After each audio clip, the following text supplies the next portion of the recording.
Here we are. Here we are. We are anticipating. That's a man's face. There it is. There it is. There it is.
Hello, and welcome to the Highwayyys variety stream, brought to you by me, Highwayyys.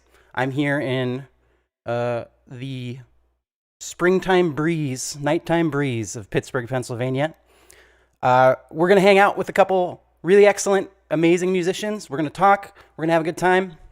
But to be honest, I'm feeling pretty burnout, and these are my going away shows at the Alternative. I wanted to do something big and fun, but personally, I'm not feeling either big or fun right now. In fact, I feel really bad. I feel like poo-poo pants. And so, it is with a heavy heart I have to tell you that I've decided to quit music. I'm done. I'm done making music. I'm done listening to music. It's all friggin' over. Now, something strange is going on, and I'm hearing some odd sounds.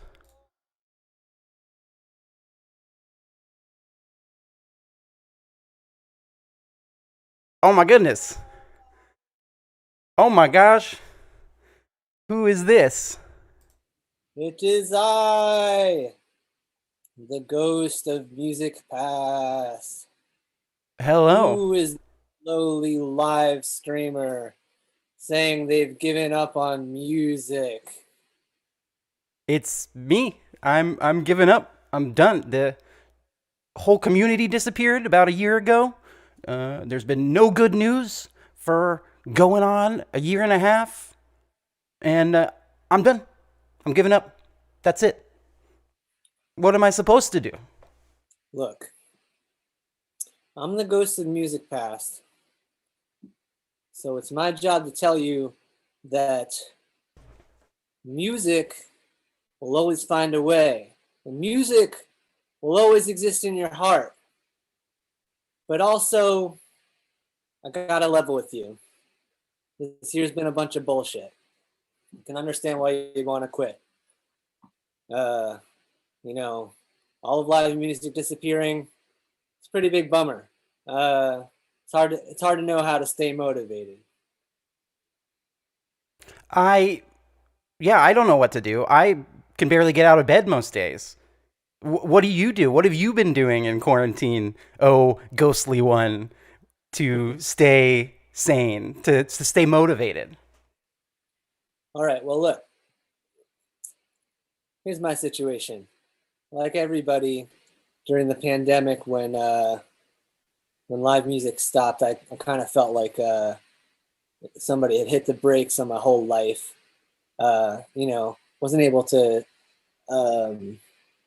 create music in the way that I was used to, getting together with friends, writing songs together, jamming. It felt like all creativity was a blank slate all of a sudden, and everything that I did before wasn't possible to do anymore. I don't blame you, but I will share that in my experience in the pandemic, when I was faced with this blank slate, it was really useful to kind of like break it down into pieces and try to like reapproach the creative process by like being like, okay, if nothing's happening in the world and I don't feel inspired to write lyrics, and lots of things are happening, but it also feels like nothing is happening. What I've been doing is journaling.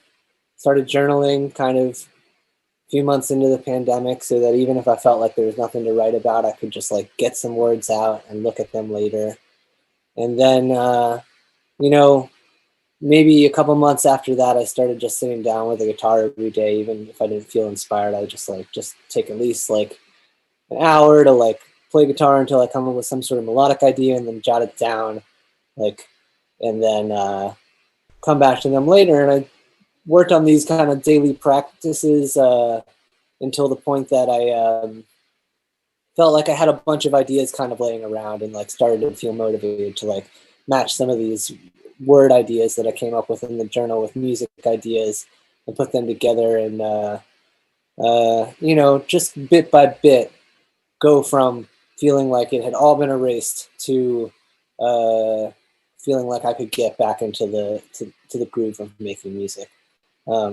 So that's what I, the ghost of music past, have been doing to feel connected to music. Well, thank you. That it sounds to me like you're talking about fragments and daily habits, and we're gonna have a very fragmentary night tonight, so that's appropriate. We're gonna be moving very quickly through a lot of different things this evening. I did want to see if the chat has any questions for you, because you're an all-knowing being and we're live, and we can take questions from the chat, but I want to know, how do you deal with the monotony of the pandemic? How have you dealt with the boring everydayness? Well, I'm the ghost of music past. I exist in a swirling void. When you live life in the abyss, you have to just become one with monotony, and you have to understand, like, it's just going to be like this for as long as it's going to be like this. But you have to figure out how to stay sane, and you have to connect with the things that you know about how music inspires you. Like, this from the past, and you can bring it into the present with you. I'm hoping tonight I can think about my past and learn from it and find that spark again. We have one question in the chat asking, who is your favorite cat, I should say. Do you have a couple all-time favorite cats? I gotta shout out to Chelly. Chelly's a great cat. Spent a lot of time in the void with Chelly. Is that your cat? It's my partner's cat, yeah. Sick. Just cats. Lil Bub is a hero. Lil Bub, definitely a hero.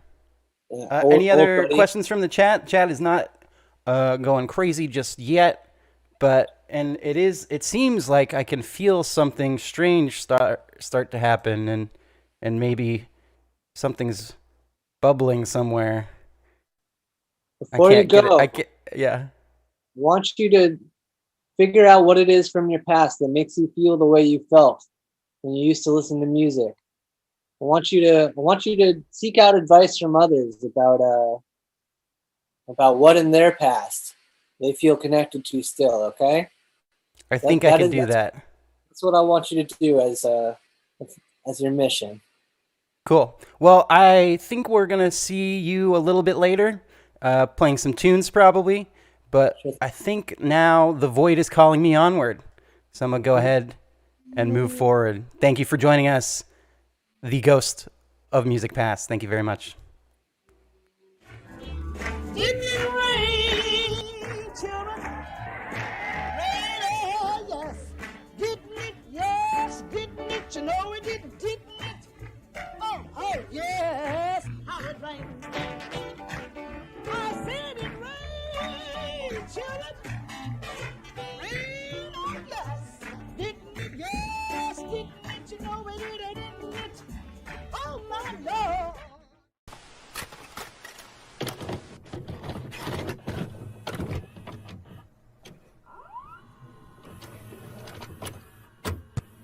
Hi everyone, I'm Elise from Oceanator, and I'm going to play you a couple Elliott Smith songs.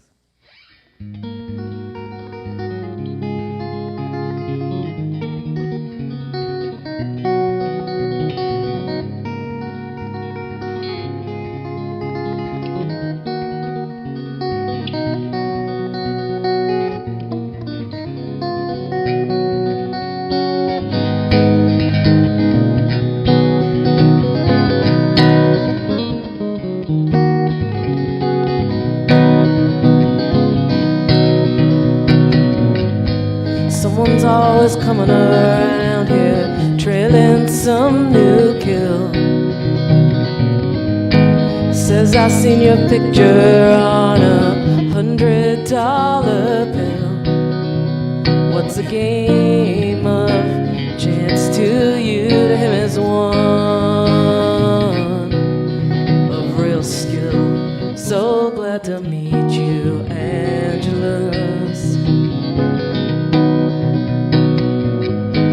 Picking up the ticket shows there's money to be made.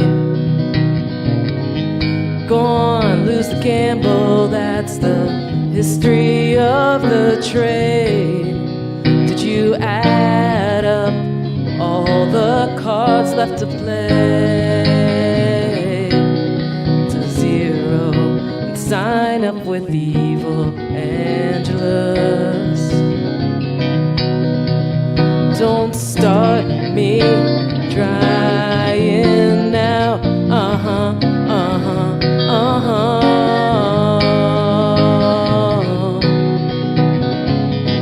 Cause I'm all over it, Angelus. I can make you satisfied in everything you do. All your secret wishes could right now be coming true. Before ever, with my poison arms around you. No one's gonna fool around with us.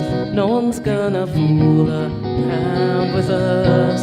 So glad to meet you, Angelus.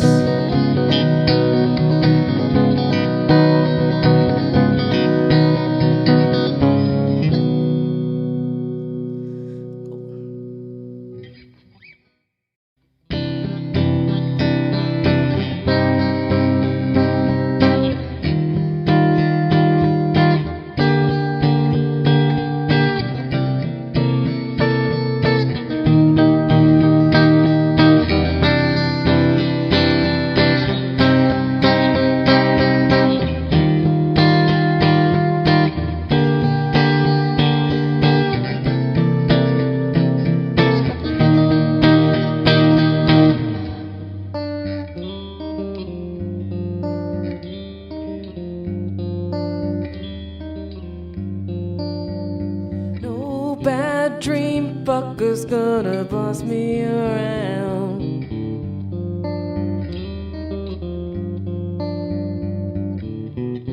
Christian brother's gonna take him down.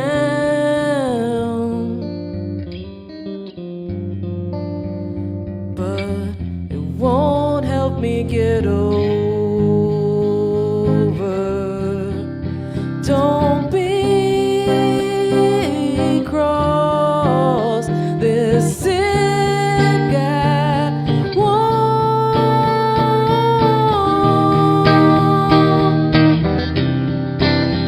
I've seen the balls lick on and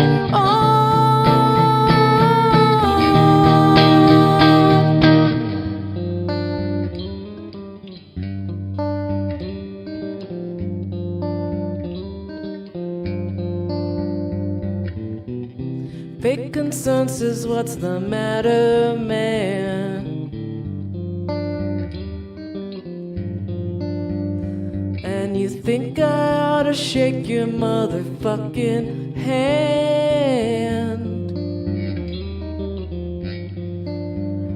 but I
I've seen the balls blink on and on.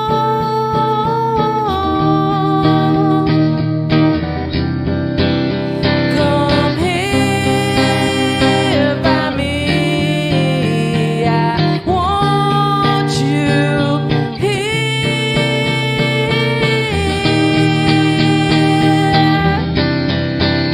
Nightmares become me, it's so fucking clear.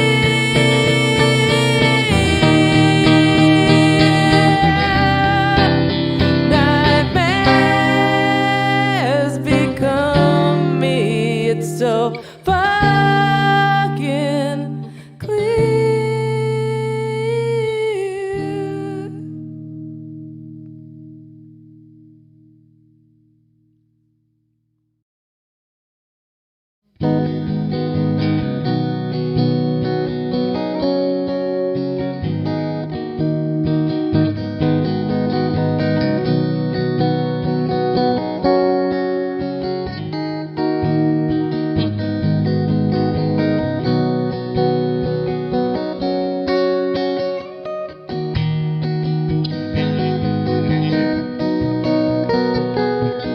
Light brights now black and white. They took apart a picture that wasn't right. Pitch burning on a silver sheet. The only maker that you wanna meet. A dying man in a living room whose shadow paces the floor. Take you out any open door. This is not my life. It's just a fond farewell to a friend. It's not what I'm like. It's just a fond farewell to a friend who couldn't get things right. Fond farewell to a friend.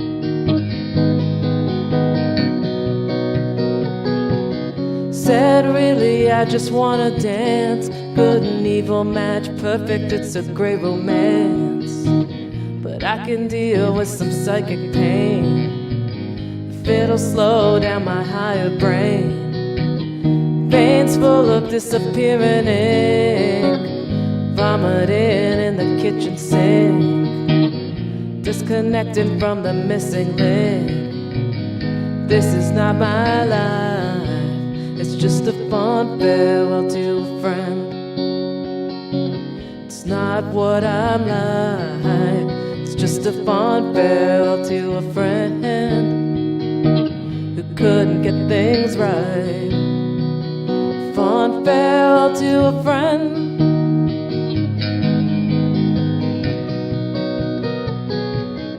I see you leaving me and taking up with the enemy. Cold comfort of the in-between. A little less than a human being. A little less than a happy high. A little less than a suicide. The only things that you really try. This is not my life. It's just a fond farewell to a friend. It's not what I'm like.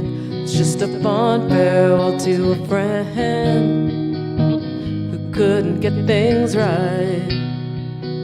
Fond farewell to a friend. This is not my life. It's just a fond farewell to a friend.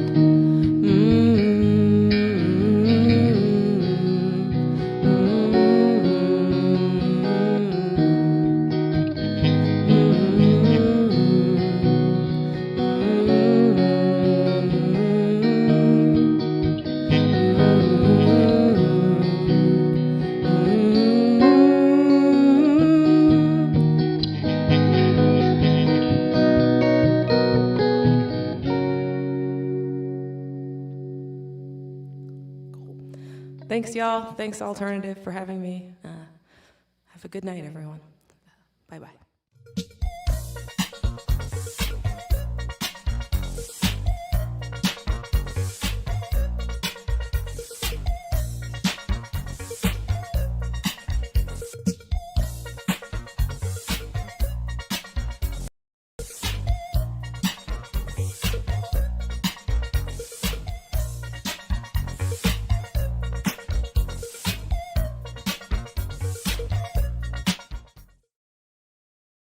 Hello, hello, hello, and we're back. How is it going? It's good. How are you? It's going well. We are doing live audio and video editing, so please, anybody watching, let me know if the volume is off or anything like that. Anything you want to say before we dig into this beautiful, beautiful REM footage? I can't see your face right now. That's unfortunate. You can? Oh, now I can. So that's good. I have to lean in. No, I'm just excited to watch it. Cool. Let's friggin' do it. And press play on your end. Yeah, I got it.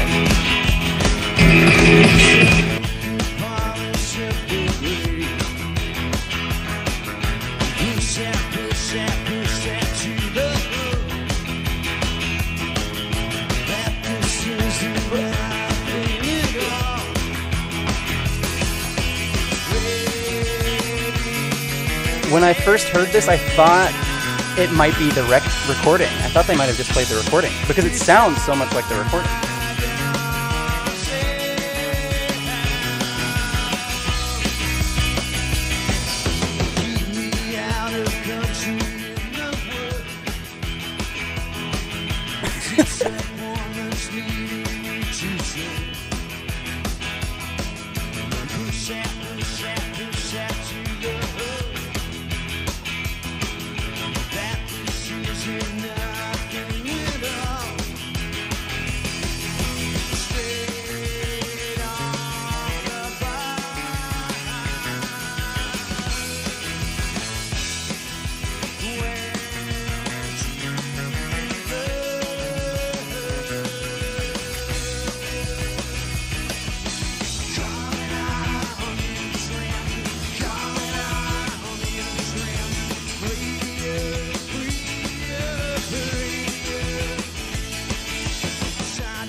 The bassist?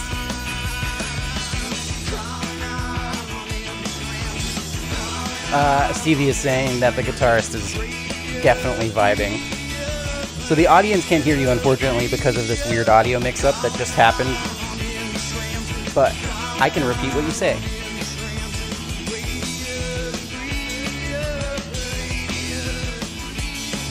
They all gay. Stevie says they all gay.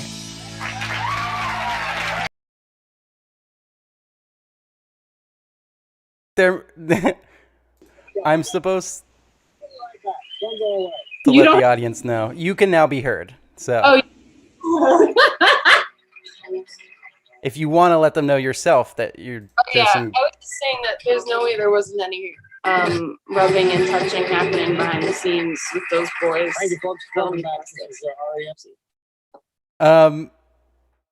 Do you think they were all making out? Was it like a Fleetwood Mac situation? What do you think? I have a theory. Okay. I can actually use a diagram behind me to really help with this. Oh yeah, this photo. I think that these two, Peter Buck and it's hard, Mike Mills, were rubbing butts. Rubbing butts. Okay, cool.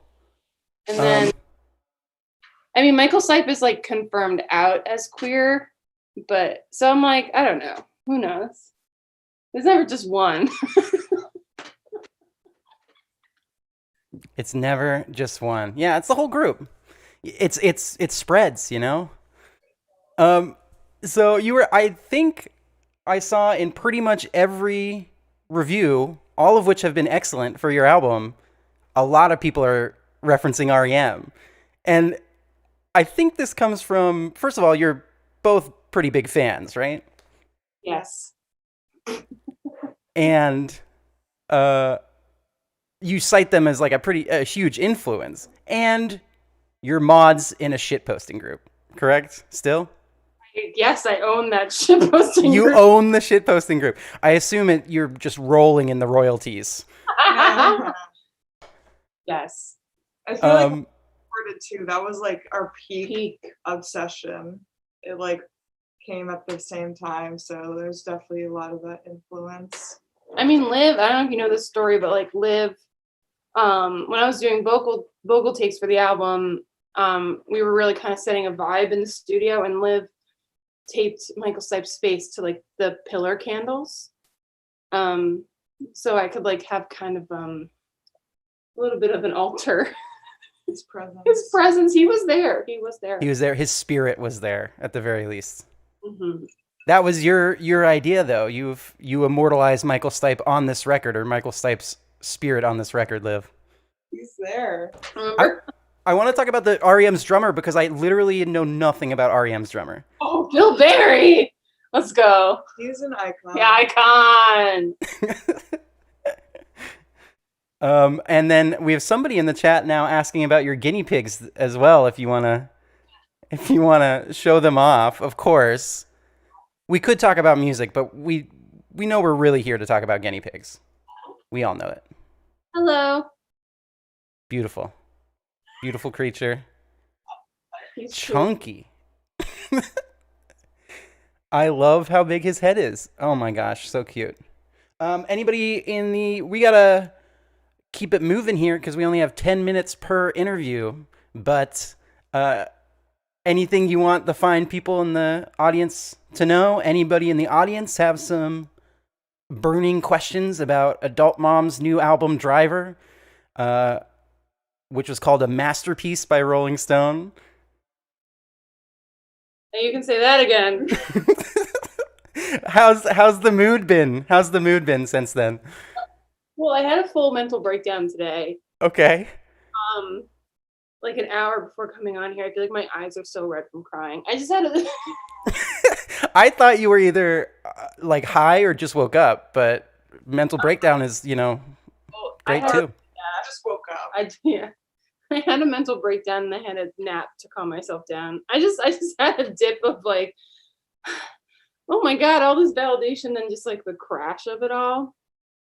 If it makes you feel any better, I totally understand that feeling because I'm like throwing this event has taken a lot of me, and I was imagining like, oh my God, what if we get like 10,000 viewers? And we're currently sitting at 38. So thank you everyone for being here.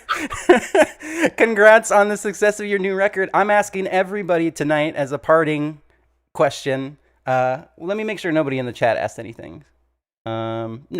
Well, we have one question from Longneck, which is, when are you playing in their town?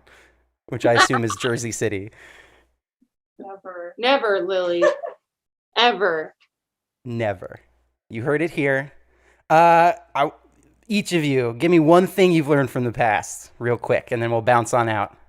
Go first. Me? Oh, yeah. What I've learned from the past? What does that mean? It's very loose. Can you expand? Yeah, it doesn't have to be, it could be like always wipe, it could be whatever you wanted. Get a bidet. I was gonna say that. Bidet, okay. Bidet, okay. I also wanted to say, this is I'm sorry, I was interrupting you, Liv. I didn't hear you. One more time, hit us with it. was just further pushing that everyone should own a bidet attachment for under $100. It'll change your life. Life-changing medicine right there. And get guinea pigs because they're fantastic. Look at this. He's chewing on my sweater. You're getting eaten alive right now. This is the third time I've asked you to participate in my crazy art project, and you've said yes every time. So thank you so much. I'll catch you next time. I'll talk to you soon. Love ya. Later. Party with the kids who wanna party with you. Party with the kids who wanna party with you. Party with the kids who wanna party with you. Party with the kids who wanna party with you. Party with the kids who wanna party with you.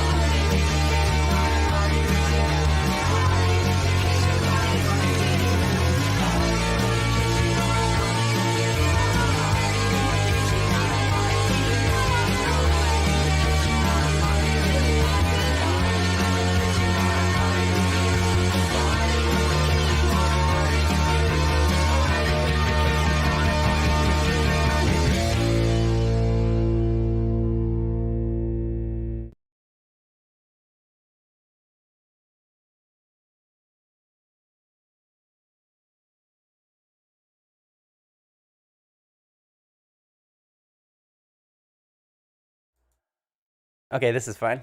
Hello. Hi. Not much. I'm here chilling, traveling through time and space, meeting some friends, and talking about the past. So, how are you all? You all just released an amazing record. Congratulations. Thanks. Thank you. We're here to talk about tour stories. And I know you all are road warriors, essentially. I know you've done multiple tours of longer than a month, at least. And I think I've saw at least one 3-month tour from Calyx in the last couple of years. I think we did too. We've been talking since the pandemic started about doing forever. Forever. Like just selling your houses, selling your homes, or I mean, giving up on your homes. We're all homeowners, so yeah, we're gonna sell our houses. Sell all 15 of your houses. Yeah. All those great monstrosities in Lawrenceville, we all, we own those, those great apartment complexes. I knew you were Walnut Capital. I knew someone was Walnut Capital. Yeah, we're capitalists. Yeah, we wanted Calyx condos, but we decided to go hush mode with Walnut. Calyx condos. I'd live there. So I want to hear some of the best and worst road experiences because I personally am missing traveling and missing the road. And I assume you all are as well as road dogs or road friends, to be less derogatory. So yeah, hit me with it. Is there anything that sticks out in your mind as like all-time best or all-time worst? We're talking foods, venues, shows, anything like that. Anything coming to mind? I mean, I can go for it if anybody else. Yeah, right. Hit me with it. It was I think the one that really comes to mind is it was our first U.S. tour, I believe, and it was our second to last show of the tour, and it was in Cincinnati. Yeah. Did I steal somebody's thunder? Did somebody else want to say this story? Go for it. You're a good storyteller. It's because I'm old. So we play a show, and we have a really, really amazing friend, Chad, that lives in Cincinnati, and play a show, and we all get pretty blasted drunk there, and we go back to his house. I was DD. We did safe. I was DD. We drove back. Nice, nice. And you got really drunk. Yeah, I got drunk at the house after I drove us safely back.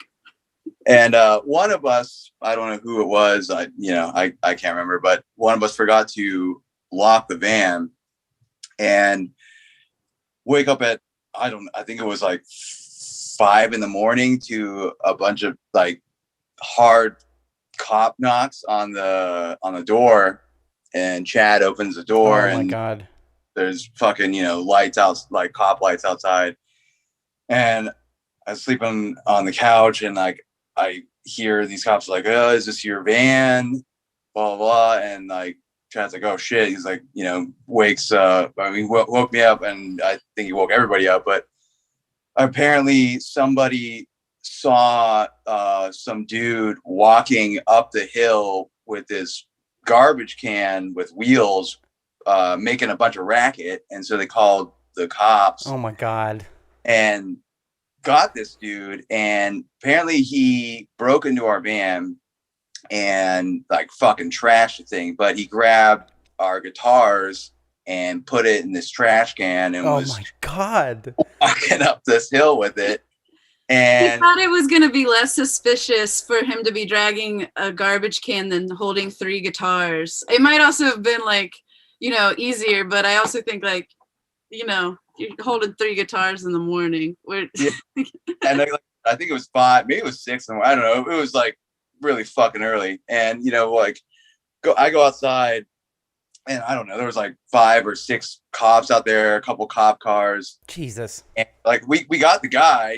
Like, is this your van? I'm like, Thank yeah, God. that's our. But And, I was like, fuck, man. I'm like wasted still, and like I like stumble into. And they're like, they're like, yeah, they show me the dude in the fucking cop car. He's like sitting there looking all ashamed. And I was just like, my like whole stance on it is like, stealing is, wrong, I guess to a degree, but I'm like, that's our livelihood. That's our, that's our shit, man. And, like it's wrong on us for us to like, forget to lock the van. We're on tour. That's like something that we always do. And, for some reason we forgot to, but I was looking at the guy like in the cop car. I just gave him the finger, and nice. I like looked at the cop. I was like, can I punch him? And they're like, no. And I was like, I figured I'd ask, but we got all our shit back. Like, he didn't like take anything else, but the van was fucking trash.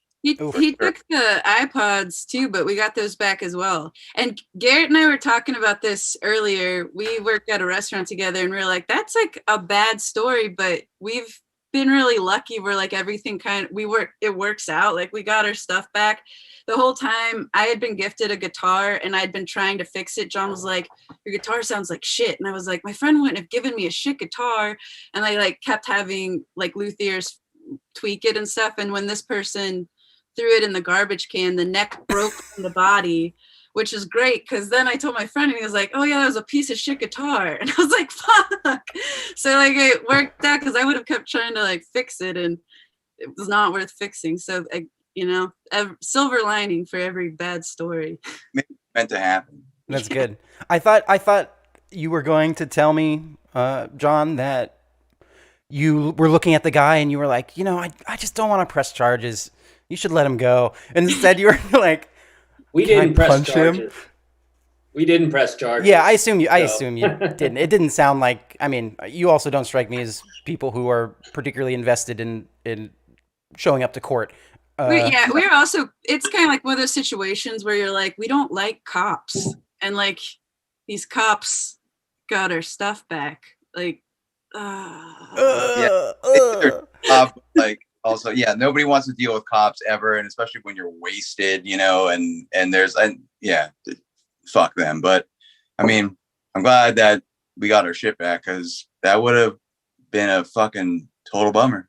That would have been a big old bummer, I'm sure. And it's you hear of bands that happens to sometimes, and usually the method of dealing with it is you just have to have a Kickstarter. That's just like what you have to do, because it's your entire livelihood just disappeared. Yeah, I heard that Hopalong's van just got stolen, and that's God. Oh shit! Yeah, fucking drag. Well, hopefully, I don't know. I assume, what's their record label? They'll just buy them guitars again or whatever. So let's. We're running a little bit behind, but I want to do a quick little speed round. Okay. If that's okay. Garrett, can we start with you? Does that sound good? Oh yeah. Okay. I want to know best and worst sleeping spot from you.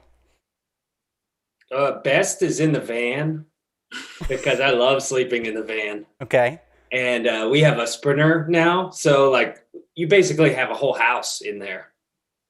Worst, I tried in Memphis once. I tried to sleep. Everybody was hanging out. I was trying to sleep in the dark corner, and I laid my sleeping bag down in there. And I woke up in the morning, and it turned out there was a bunch of dog shit. Oh no! I totally slept in a bunch of dog shit. So, That's a pretty good worst. That's the worst. Yeah, I don't think anyone Yeah. could like. It would have to be really extenuating circumstances for someone to get worse than sleeping in dog shit. Better than human shit. So Yeah. All right, Bender, how about you? I feel like I don't know.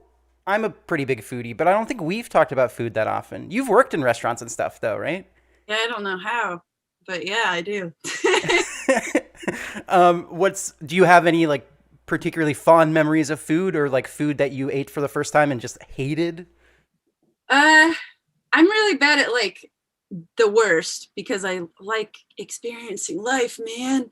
But the best, I was thinking about this. My favorite thing ever is our friends Brenton and Anna make vegan tacos whenever we come to their house, and it is like they do like vegan creme fraiche and like avocado, like lots of different sauces. They have barbecue types. It's just like the whole gamut of taco fixings, like fake cheese, but not like Daya. It's like homemade. It's The so good stuff. And they do it each time we come, which is over the top and so nice of them. And it's also probably my favorite place to be a lot of times. I don't know if I can commit to that, but it's really nice. Yeah, they're tacos. That sounds excellent. We do have Oceanator in the chat asking about a bush at Fest that somebody liked to sleep under. Oh, yeah. If anybody in the watching this has been to played a fest and you don't have a place to stay, it sucks because you're always trying to find a place to sleep. And I figured out the perfect bush situation at Fest. I know exactly where it is. If anybody is at Fest ever and needs me to drop a pin for them, it's like the most private place you will find at Fest. It's like right off the main street. You'll drive down the street and he's like, there's my bush. There's my bush. There's my Fest bush. I think it's time for me to keep on moving, but I wanted to ask each of you, what's one thing you've learned from the past before we move on? Keep it mellow. Keep it mellow. I like it.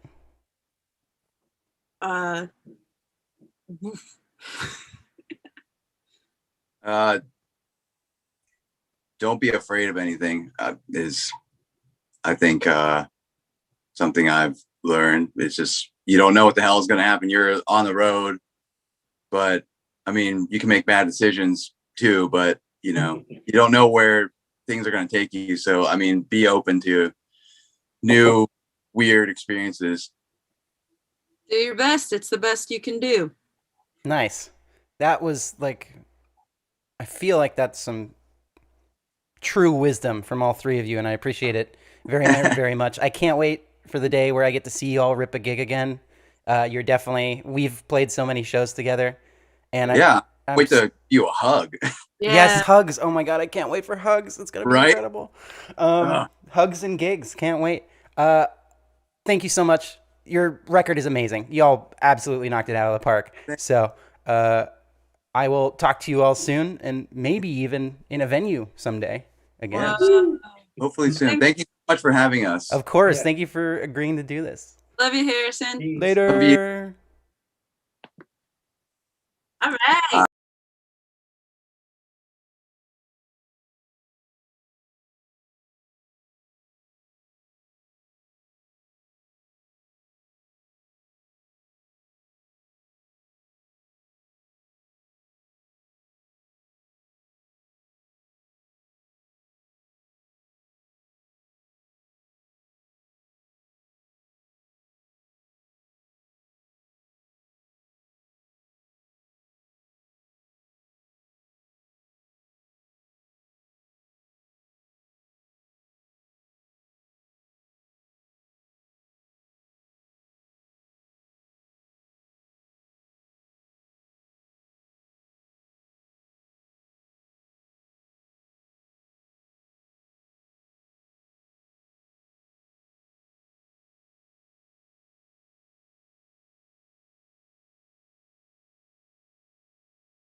Hi.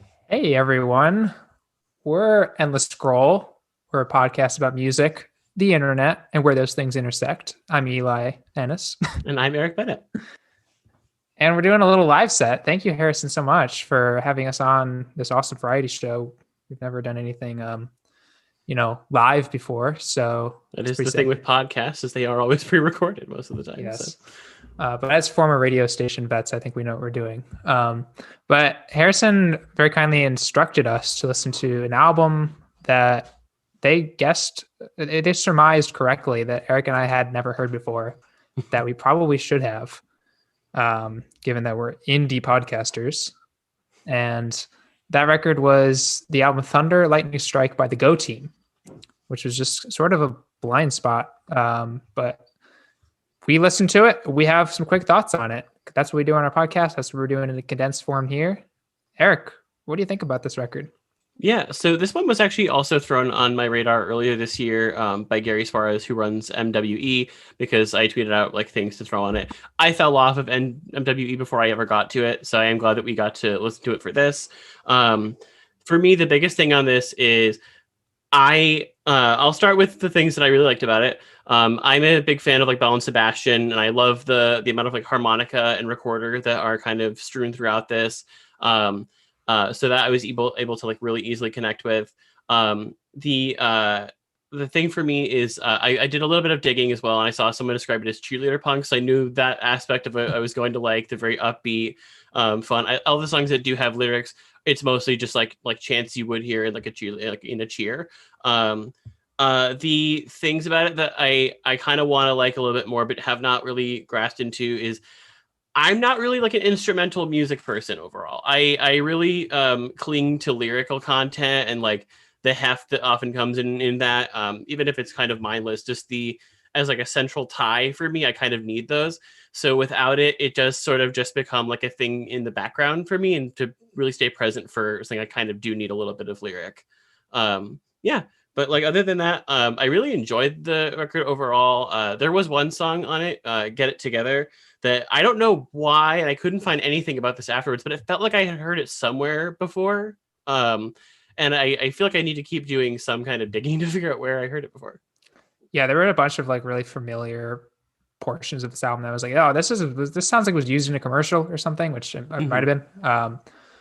But yeah, this group, I think I first came into them, or like I first listened to them, I think in 2018, where their album Semicircle came out. It was kind of a return album, which I enjoyed. But yeah, this was, I mean, just a piece of the 2000s indie canon. I mean, it's not an indie rock album, but definitely in that realm of fans that I just hadn't listened to, but I really enjoyed it. The first thing that kind of came to mind was an artist like the Avalanches, instrumental sample based, sort of between hip hop, funk, pop, a bunch of different things. But the Avalanches, I feel like is a lot more like, I don't know, emotionally wide ranging in terms that there's a lot of like darker, muddier stuff on there, closer to someone like DJ Shadow, I feel like, than this album is so giddy and uplifting the whole time. It reminds me of like, I could definitely see like an artist like Dan Deacon feels like he was kind of responding to this album, maybe with his earlier stuff later in the decade. But I really enjoyed how, just like overtly joyous, beat these songs were. Really just sweet and fun the whole way through. Some awesome drumming. Some other stuff that kind of reminded me a little bit of You Forgotten People era, Broken Social Scene, just in sort of like like the spirit. You said cheerleading and cheerful, I feel like is another fitting adjective, just like how buoyant these tracks are.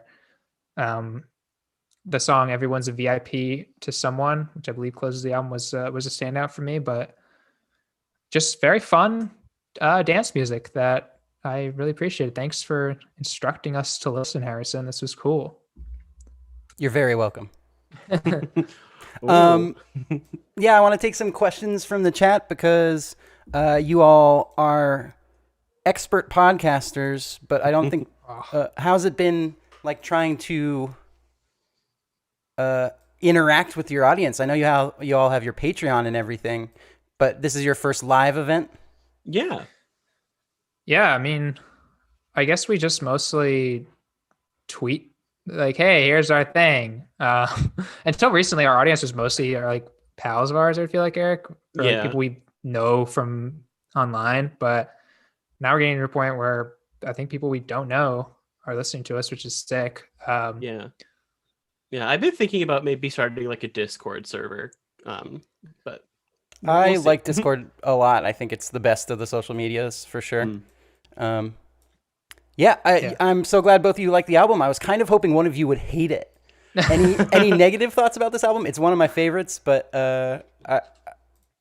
I think a lot of people will like it because it is weirdo pop. You know, it has this mid 2000s era blog rock feel, like you said, broken social scene, but it is also like a little more hallucinogenic than that, and kind of comes from a pop music history of like TV theme shows and like big horn sections and big band stuff. So I'm a huge fan of it. But any low points for either of you? It's a long album. It's 40 minutes. Yeah, I mean, I feel like for me, the only downside to it was I really just have no attention span at this point, and I just like, well, if there's not something keeping me constantly tied, like a vocalist, it just becomes background noise, unfortunately. I'm like the opposite almost at this point. Like I listen to so much more instrumental music within the last year. I mean, I have for a long time, but like this was like really something that I didn't know I needed in my rotation. Like I was like, honestly, can't think of much anything really negative about it. I was just really like thoroughly pleased to listen the whole way through. So I don't know. You picked a good one, Harrison. But sorry we couldn't give you the hot takes that you were hoping for. Hot take. It's good. It's underrated. Yeah, it seems like it skipped a lot of the radar of music critics for whatever reason. I think Pitchfork and a couple other publications picked a song or two to put on their decade end lists and things like that. But I don't think it really was celebrated like a lot of the blog rock era. And it's different. It's so much more different and, to me, more engaging. Eric, it's interesting you mentioned that because I kind of put it on as background music when I'm cleaning or something. It's really great, like motivational music in my experience. So we had somebody ask from two questions in the chat. Eric Garlington asks, who I think is in the waiting room right now for the Zoom. How do you go about starting a podcast and getting on streaming services? And Ian Schaefer asks, what's the top album that Endless Scroll would recommend to listeners? Top album ever to recommend to listeners. That's a tough one.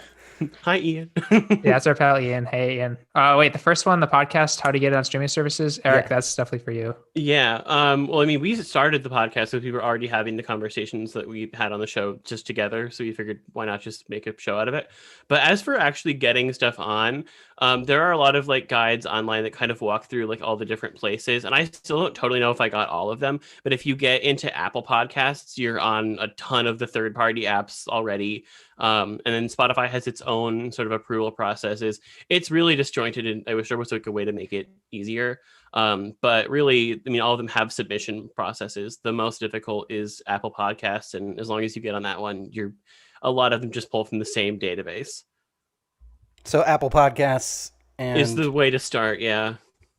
You'd recommend that over Spotify? I know you all are not exactly huge fans of Spotify. Right. I mean, and like, we don't, I mean, no one makes any money from Spotify, but we, podcasts especially don't make anything from them. There's no like, even like contact point. It's not like you put a thing up through DistroKid. They just have like their own little submission page for your RSS feed. And that's basically it. I feel like I personally listen to podcasts on like a third-party podcasting app. Like I don't listen on Spotify. And I know Eric does the same thing, and a lot of my other like podcast pals do. So getting on streaming services is obviously probably like essential, but like there's other options, whereas it feels like you're so limited to streaming services in this moment for music. Yeah. Yeah. And one other thing is, because they are so disjointed, the one thing is if you don't want to be on one, you don't have to be. Like, we're not on Amazon. It's because they're their own other thing, and like, there's no need to if you don't want to be. Yeah. Sorry, you can't find Endless Scroll on, under Bezos's wing. But yeah, should we answer that with the question? Top album, Endless Scroll would recommend. So I think it's supposed to be the two of you as one unit, which is interesting. Oh man. Okay, you have to what's an find some album? compromise. That's weird because we don't typically agree on things No, like you don't. You don't often agree in my experience listening. What's an album okay, let's just do like from the past 2 years. We've been doing the show for 2 years, so we could pick something we did talk about on the show. What's something we both were like, wow, we are so behind this together? I'm thinking of Mannequin Pussy's Patience. I'm thinking of like Yes. Prince Daddy and the Hyena. 1,000 Gex, maybe, I guess. Yeah, 1,000 Gex is probably one of them. Yeah, 500 Gex. You're both on board with the excellent Charlie XCX album that my partner was just playing. Yeah, which I think it's fun. I think Eli liked that one more than I did. I love her. Yeah, that was, I think, in the year before, another one she put out, you definitely liked way more than I did. Mm-hmm.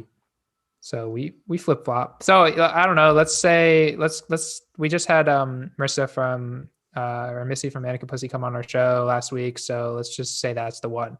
Patience by Mannequin Pussy. Everyone, such a good album. It's a great rock album. All 38 viewers have to go and listen to Patience by Mannequin Pussy immediately after this event. If they haven't already heard it. If you haven't listened to it 1,000 times like we have. Before I bounce on out, one thing you've each learned from the past. Hit me with it. The past of like doing the pod? Anything you've learned, as open-ended a question as it can get. Unfortunately for you as interviewees. That's profound. I don't know anything. Just pretend, like, face everything as if you just like ego death. Like, I don't know, in terms of my career, in terms of like podcasting and talking about music all the time, just like the less of a hot shit I think I am, like the better and more thoughtful my work is and my general outlook on life is. So for me, do any little thing that will make your general existence better. Like for me, I buy so many candles just because it's just a nice little thing that like makes even a shitty day a little bit better. Anything you can do to make like your date better for you, just do it. If anything, just the little things. I would never have guessed in a million years that someone would say, I know this is not actually what you're saying, but buy candles is a pretty good thing to learn from the past. Buy candles. Thank you so much for joining me. You both are wonderful. Can't wait to see you all at a gig if there's ever a gig again. So no. There will be. I hope, I pray. Thank you, Harrison. This is so fun. Thank you so much, Harrison. Later, bye. Bye.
Okay, that was a bunch of dead time. Ghost of Music Past here, and before I was the Ghost of Music Past, I played in bands. Here's a song from my first band, the Max Levine Ensemble, in which I wondered what it would be like to be a ghost.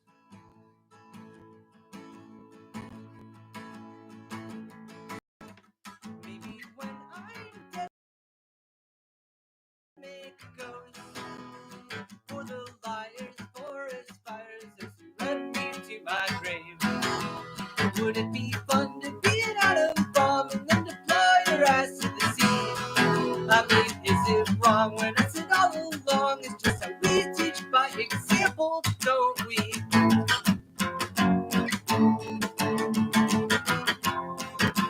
But what you taught me, a cup of coffee will sit and speak And if for a chance you shit your pants, I'll haunt you to your dying breath. But if I fade a second day, we take the show on the road.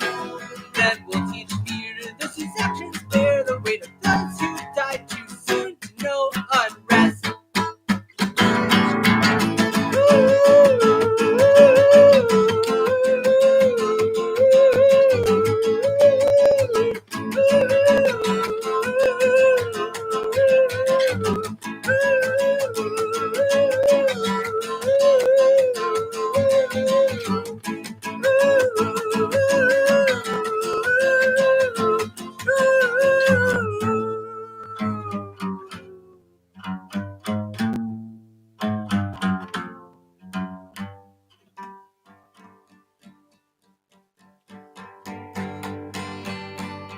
Fog is a funny thing. It settles over me at times. I know that I should see much rosier, but I can't bear the color. No, my mother says she's sorry for the years she spent unfeeling. I say, Ma, I know fog is a funny thing.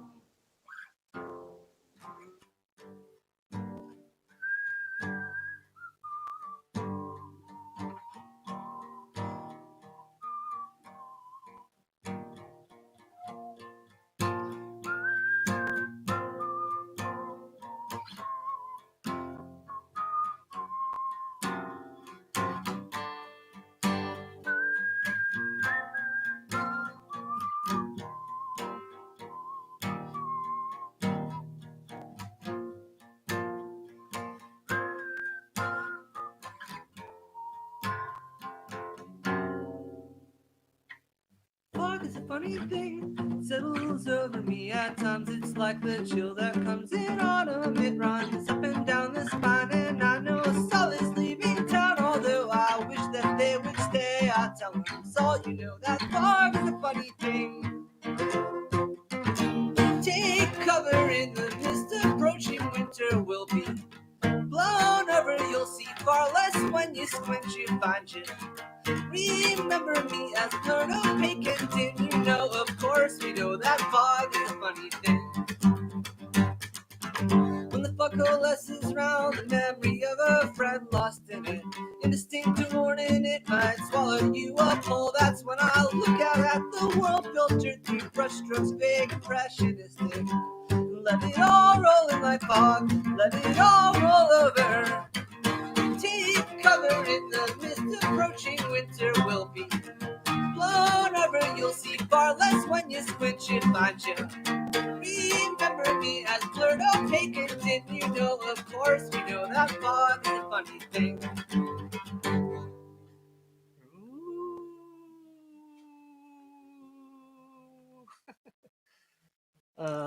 Okay, well, let's see. I just played a song from a band called Bad Moves that I was in before I was the ghost of Music Past. And since I've been the ghost of Music Past, written a couple of songs. And here, this one, the first song I wrote, the pandemic, and related to what I was talking to Harrison about before. You know, in this time, it's really easy to feel like nothing's ever happening at all. And this is about that.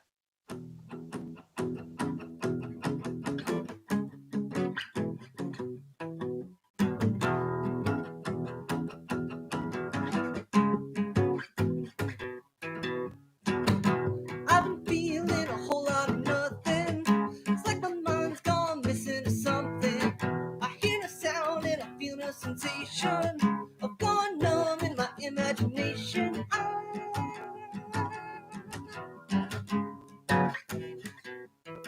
I can't sleep and I can't stay awake now. I dig deep and I'm drawing a blank now. I put out, I am trying to fix it. I broke down, but I think that I missed it.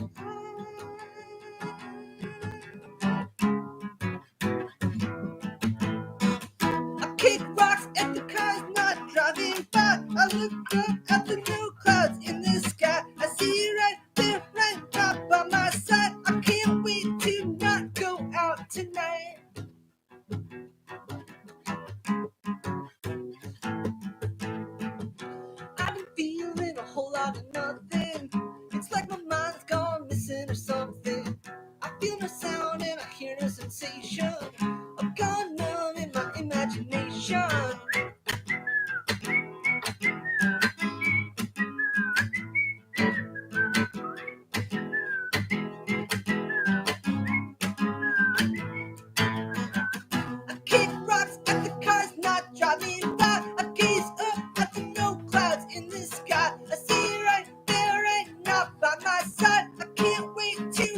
go out tonight. I've been feeling a whole lot of nothing. It's like the world stopped spinning or something. I try and try, it tries my patience. Living in a liminal state. Well, I've been feeling all kinds of nothing. Yeah, I've been feeling like a whole lot of nothing. I'm hollowed out and I can't seem to function. Cause I've been feeling like a whole lot of nothing.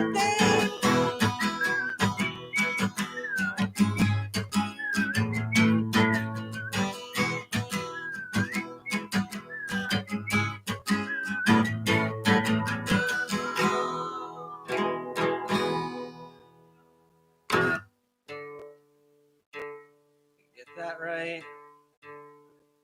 Okay, but so, Harrison's been asking everybody what they can get from the past, and how we can reconnect to music, and that's why he brought me, the Ghost of Music Past, on here.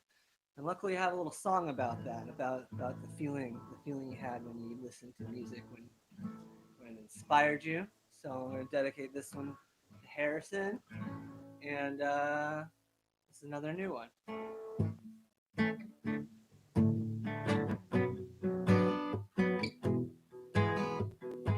When we were young, we'd drive for hours down the road to catch a feeling like the kind you get here in a second-hand cassette on a cross-country ride. When you believe in the magic, it lifts you up, it pulls you over. Imagine if everyone could get the feeling you had when you were young and you believed in the magic.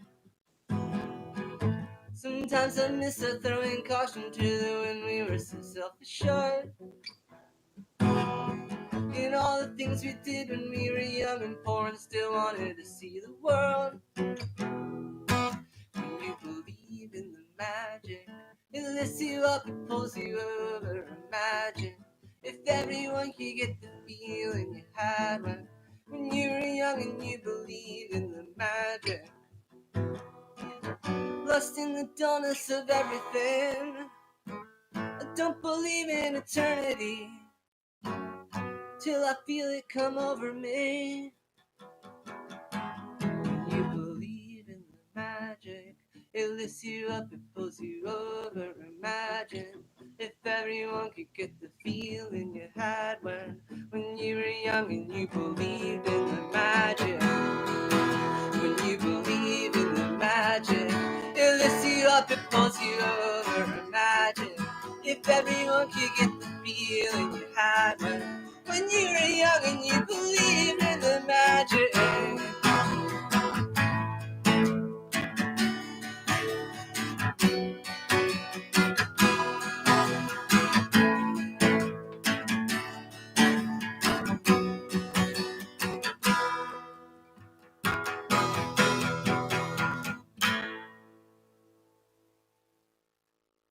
All right, thank you very much. I will be back, but now more variety stream.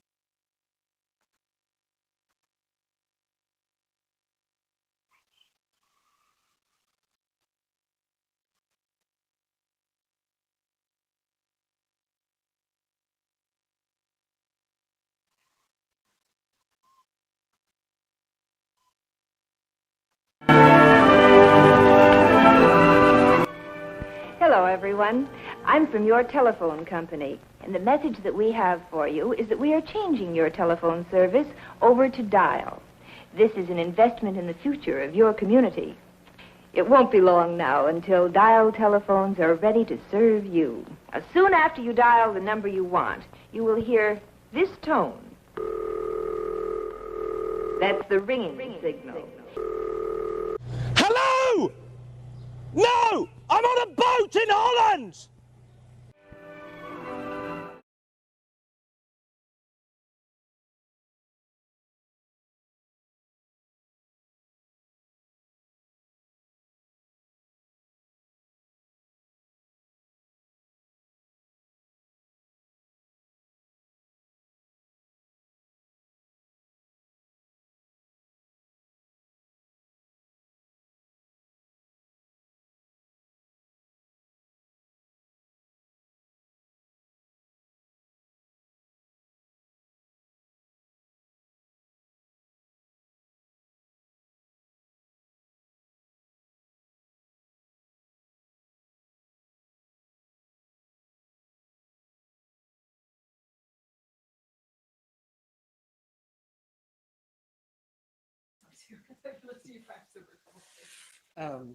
Leslie was born in the place she wants to die. Gray skies only mean cooler weather.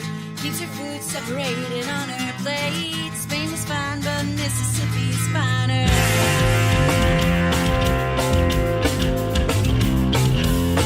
One good old boy to make her smile. Never questions the love of her father.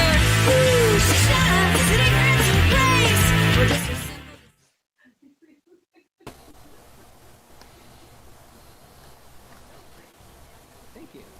Hello, everybody. I am sorry to do this to you, but in order to qualify for educational funding, we have to have a special presentation. And it's a bummer, but the expert who was supposed to present isn't able to make it. So instead, here is my college roommate, Harry Marker. Harry, how's it going? Me to take the place of somebody who is highly researched in a subject. Qualify for educational I, of course, am highly researched in every subject, as you remember from college. You know often, everything. Yeah, I think you would often come. You might be way too loud. Let me make sure you're not way too loud. Okay, yeah, you were way too loud. Now you should be normal loud. Well, that's what I like to be. I've been accused of being way too loud. Let's take that down to normal loud. Well, here we are. Yeah, I'm sorry about this, everyone, but we'll move through this pretty quickly, I think. And Harry, you can be on your way. Thank you for volunteering. Oh, of course. Yeah, happy to help out. Also, wait, I wanted to have this Brooklyn background for us. You ready? Ooh. Ta-da! Perfect. Brooklyn That's Bridge. Where I am. Yeah. Well, of course, today we're going to be learning about the history of the post office from Professor Mike, PhD. Yes, I guess he felt like he needed to include his age. And like you do when you have a PhD, yes. Right. Is his first name Mike and his last name is PhD? Or, oh, well, what brought us here? Probably a car, a bus, or a train.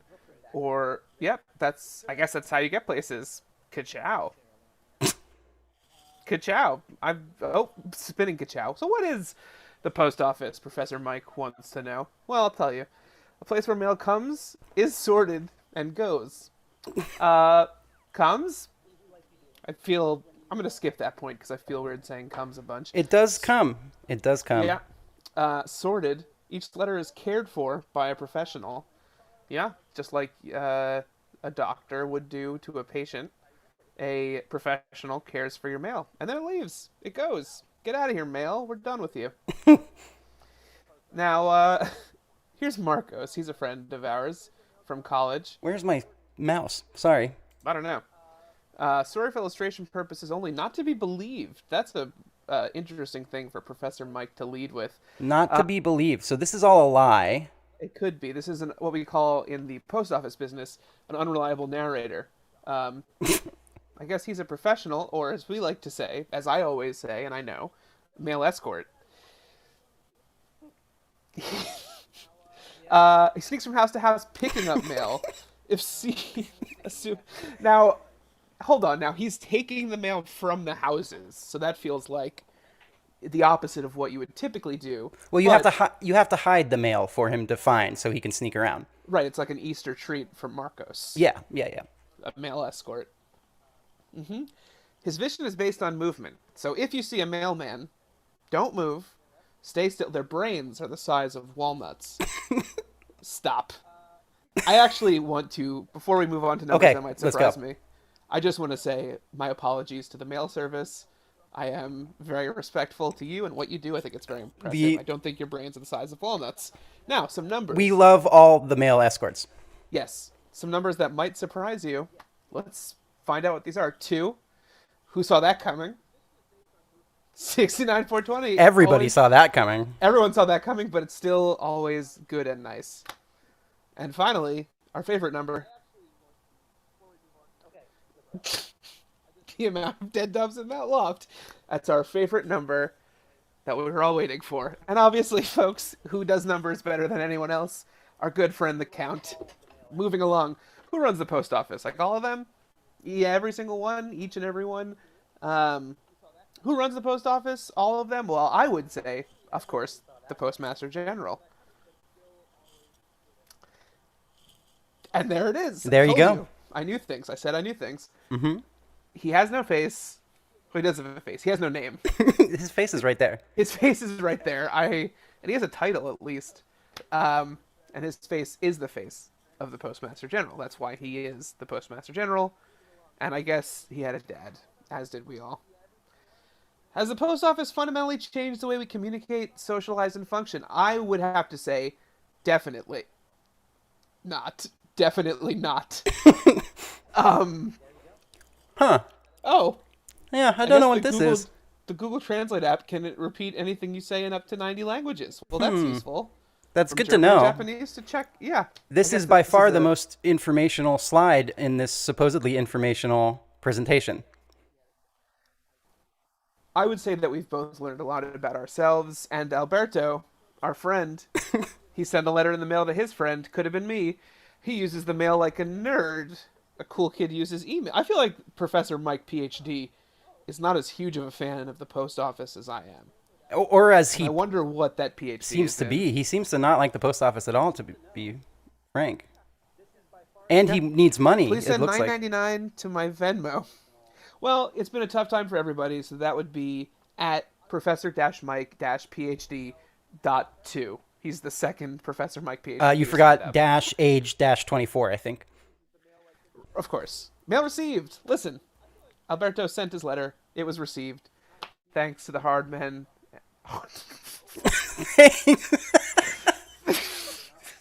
You got God. I got God. That was Thank beautiful. You, again, to the hard men and women, the women working at the post office. Yeah, thanks. These nerds will live happily forever after. But you shouldn't. Don't be a nerd, please. Bless up for not being a nerd. So where do we go from here? It's hard to say. There's a lot of soccer imagery in this presentation about the post office. Oh, actually, it's not hard to say. We go to Albuquerque. Okay, I thought it was going to be a little bit trickier. We could also go again to Albuquerque. I mean, Albuquerque is a little bit hard to say, I guess. Albuquerque. Now we know. Albuquerque. So, if you're wondering where we go from here and how to say it, it's Albuquerque. Albuquerque. Look, it's no surprise, but mail can go anywhere. Please think of a place you'd like to send a letter. Maybe mailfax.com. Maybe Texas and California. Or the void that exists between them. I'm pretty sure. You think of it. That's all of the United States, to my knowledge. That's the two. It's the United States, Texas and California. They're places. They're definitely places. So let's wrap up very quickly. What did we learn here? History. Professor Mike did not add history. Sorry, Professor Mike got sidetracked. And did he say why he couldn't make it? He seems like a very busy person. I don't know if maybe he had an appointment, like being inappropriate with undergrads or what. I don't know. I'm busy too. I was watching the Rangers play the Pittsburgh Penguins. Who's winning? It's a tie. What are people saying? Wendy said this presentation was not about a history of the post office, which is true. Professor Mike apologized. Ronnie Reeder is saying visual translations feel like they were created by a child. I don't think that that's relevant here. I don't think there were many. He's age 42. Yeah. But he lives near me in New York City. And Abby Author says, come here often. And much like mail, yes. Good luck. You'll need it. The post office is scary and confusing, but it can be fun and scary and confusing. For more info about the post office, ask someone else, like me, Harry Marker, Harrison's college roommate. Thank you so much, Harry. It is an absolute pleasure to have you here filling in so that we qualify for educational funding. Of course, you deserve it. I will hit you up in several months when I need your services again. Excellent. I may be busy that day. Okay, well, let's... I'm going to kill your whole family. Okay. I don't know. I'm not good at improv. Anything else that's fine. you want to do? Anything you want to shout out before we head on out? And give me one thing you've learned from the past. Okay. I want to quickly thank Professor Alex Tracy, unrelated to Professor Mike, for creating our presentation tonight and not giving me any knowledge beforehand of what would be included. I want to quickly shout out you, Harrison.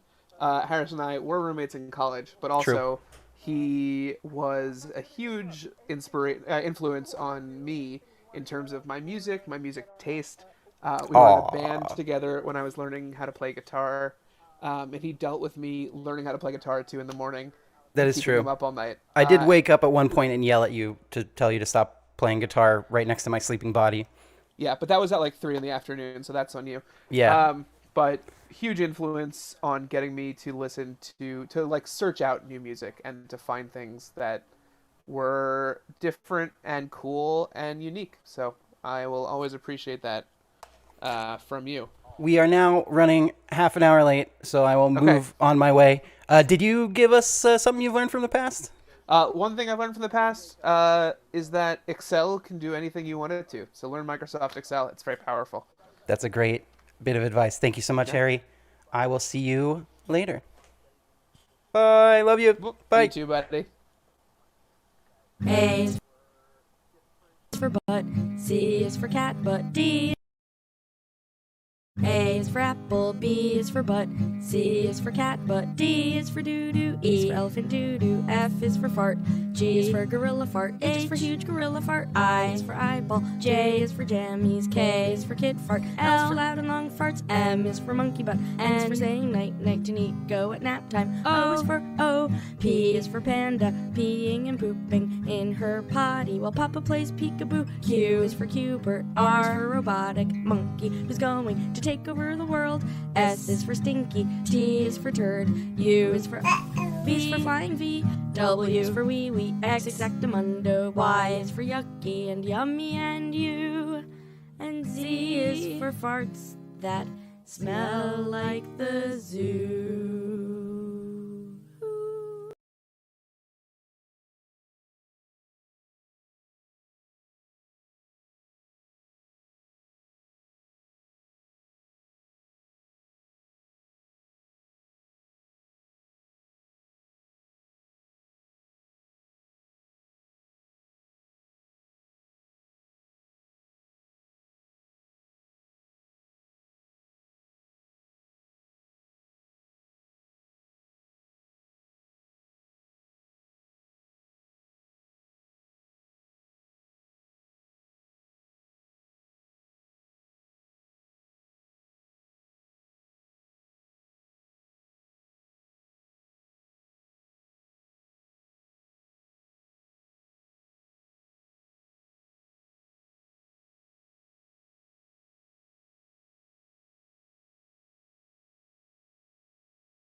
All right, here we are, and we're back. All sorts of Zoom adventures taking place right now. Thank you so much for joining us. Is there anything you want to do before we dive into this YouTube video together? My friend Kay, who I've never met before until now. Should I describe the video before we I think we should just dive right in, unless you have, if you want to say something like, this is the most moving video you've ever seen, or what do you think? artist and was like where we are, the state of music. These 2011 was uploaded. Oh no, wait one moment. Your audio has been off this entire time, my fault. Ooh. So you can go ahead and start again whenever you're ready. Can you hear me now? The audience should be able to hear you now, yes. But you just disappeared. Oh my gosh. There we go. All right, gosh, I should reopen the feed to see if they can hear me. Can you see the feed? I can see what's going out to the audience in my live streaming software here, and I am getting a signal from you. All right, cool. Swag. Yeah, so this video was uploaded by CBS News, the YouTube channel CBS News, the actual CBS News. It was uploaded in 2011, and I feel like it's a telltale sign of like the state of music today. So it's like 9 years ahead of its time, but it's if you know about glass popcorn, it's a glass popcorn joint, and that's basically all I'm gonna say. Excellent. Let's give it a watch. You'll have to press start. You ready? Yeah. 3, 2. We're go. 3, 2, 1-ing go. it because my tech did not work. It worked fine yesterday, but did not work today. All right. Are we? We'll click on 1. Does that work? Yeah. All 3, right. 2, 1.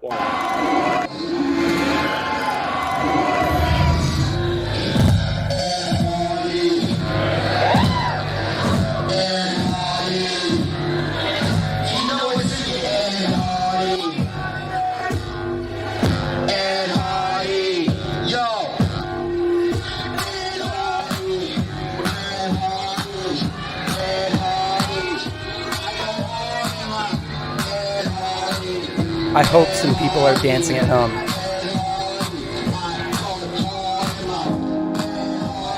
Is Kate frozen? Are you frozen? Can you hear us?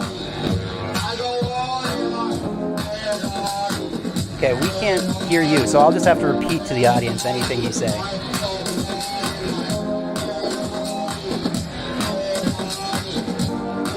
You know, this is uncharted territory here. We're broadcasting live.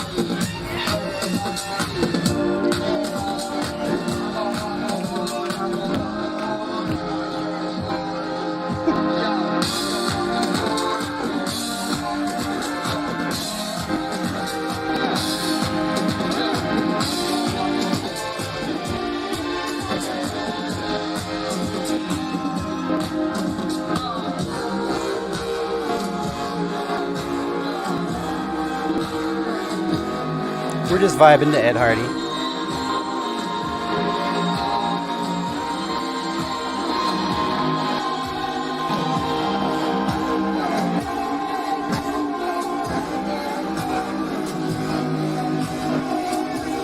The hugest crowd ever, says Kay, and every single one of them is bored. They don't know how ahead of its time this is.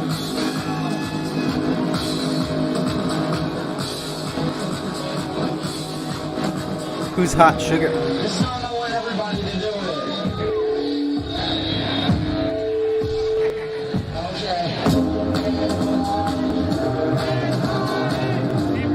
Cutting edge music at the time. I love this call and response here.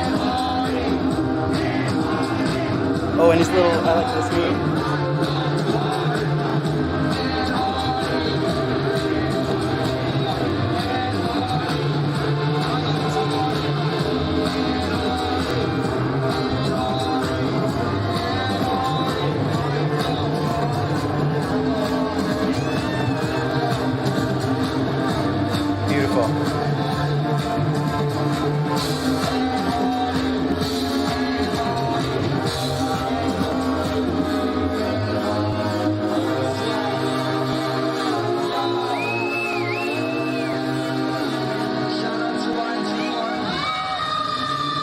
the fuck? The greatest video of all time is what you're telling me.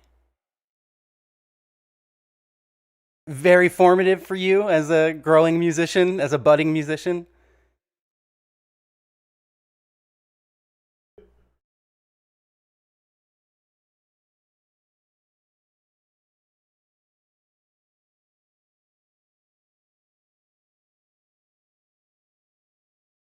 Do you think this is, what would you describe this as, post vaporwave then? Pre hyperpop?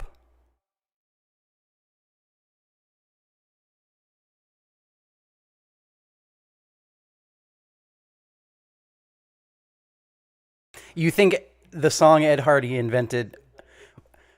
I'm like totally confused by this video because I'd never seen this until you sent it to me. And it's like, how much did that dancer get paid? Were those two women on top of the van like hired, or just having the only ones having fun in the crowd? Like, there's so many questions about this video. I know, it's so good. Yeah, I love how the dancer's like kind of blasé about the whole thing, and like, I love my favorite part is when he says, "If you know it, sing it," but like nobody knows it. It's not like a song that. Also, Everyone, the lyrics they're only Ed Hardy, so it's easy to learn. Like,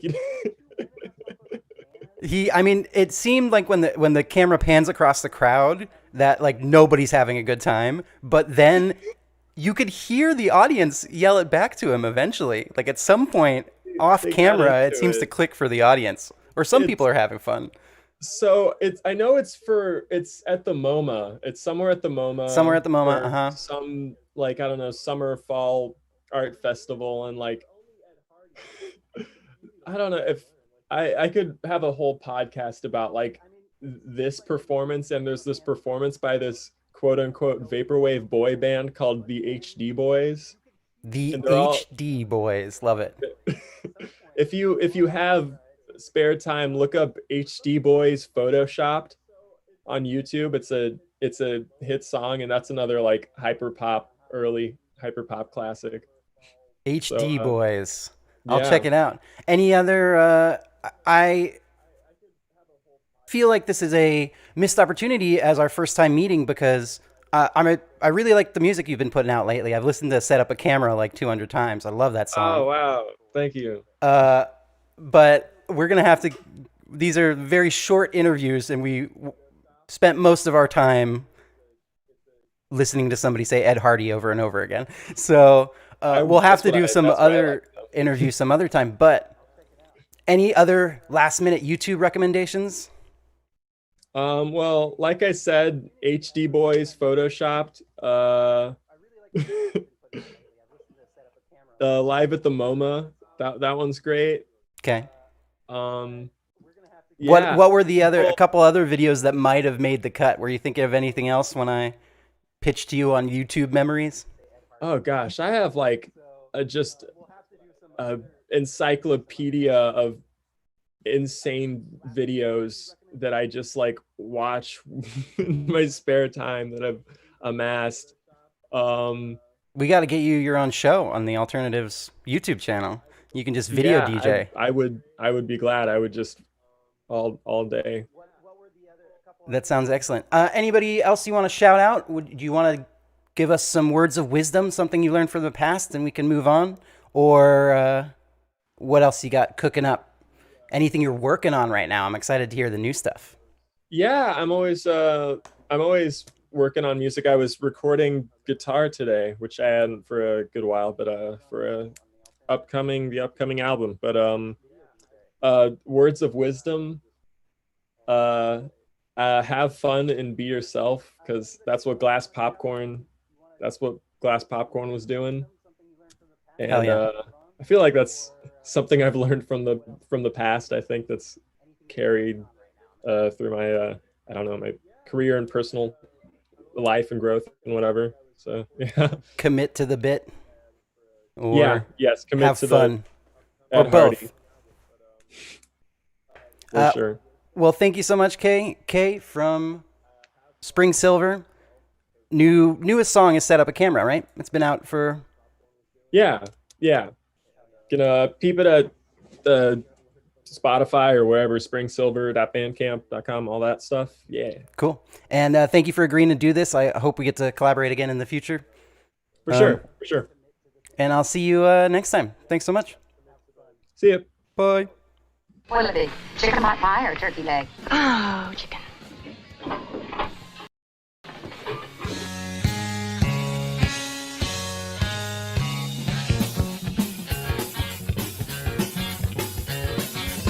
What gift can be the work of art? Can you call it the big voice? I'm fucking overwhelmed!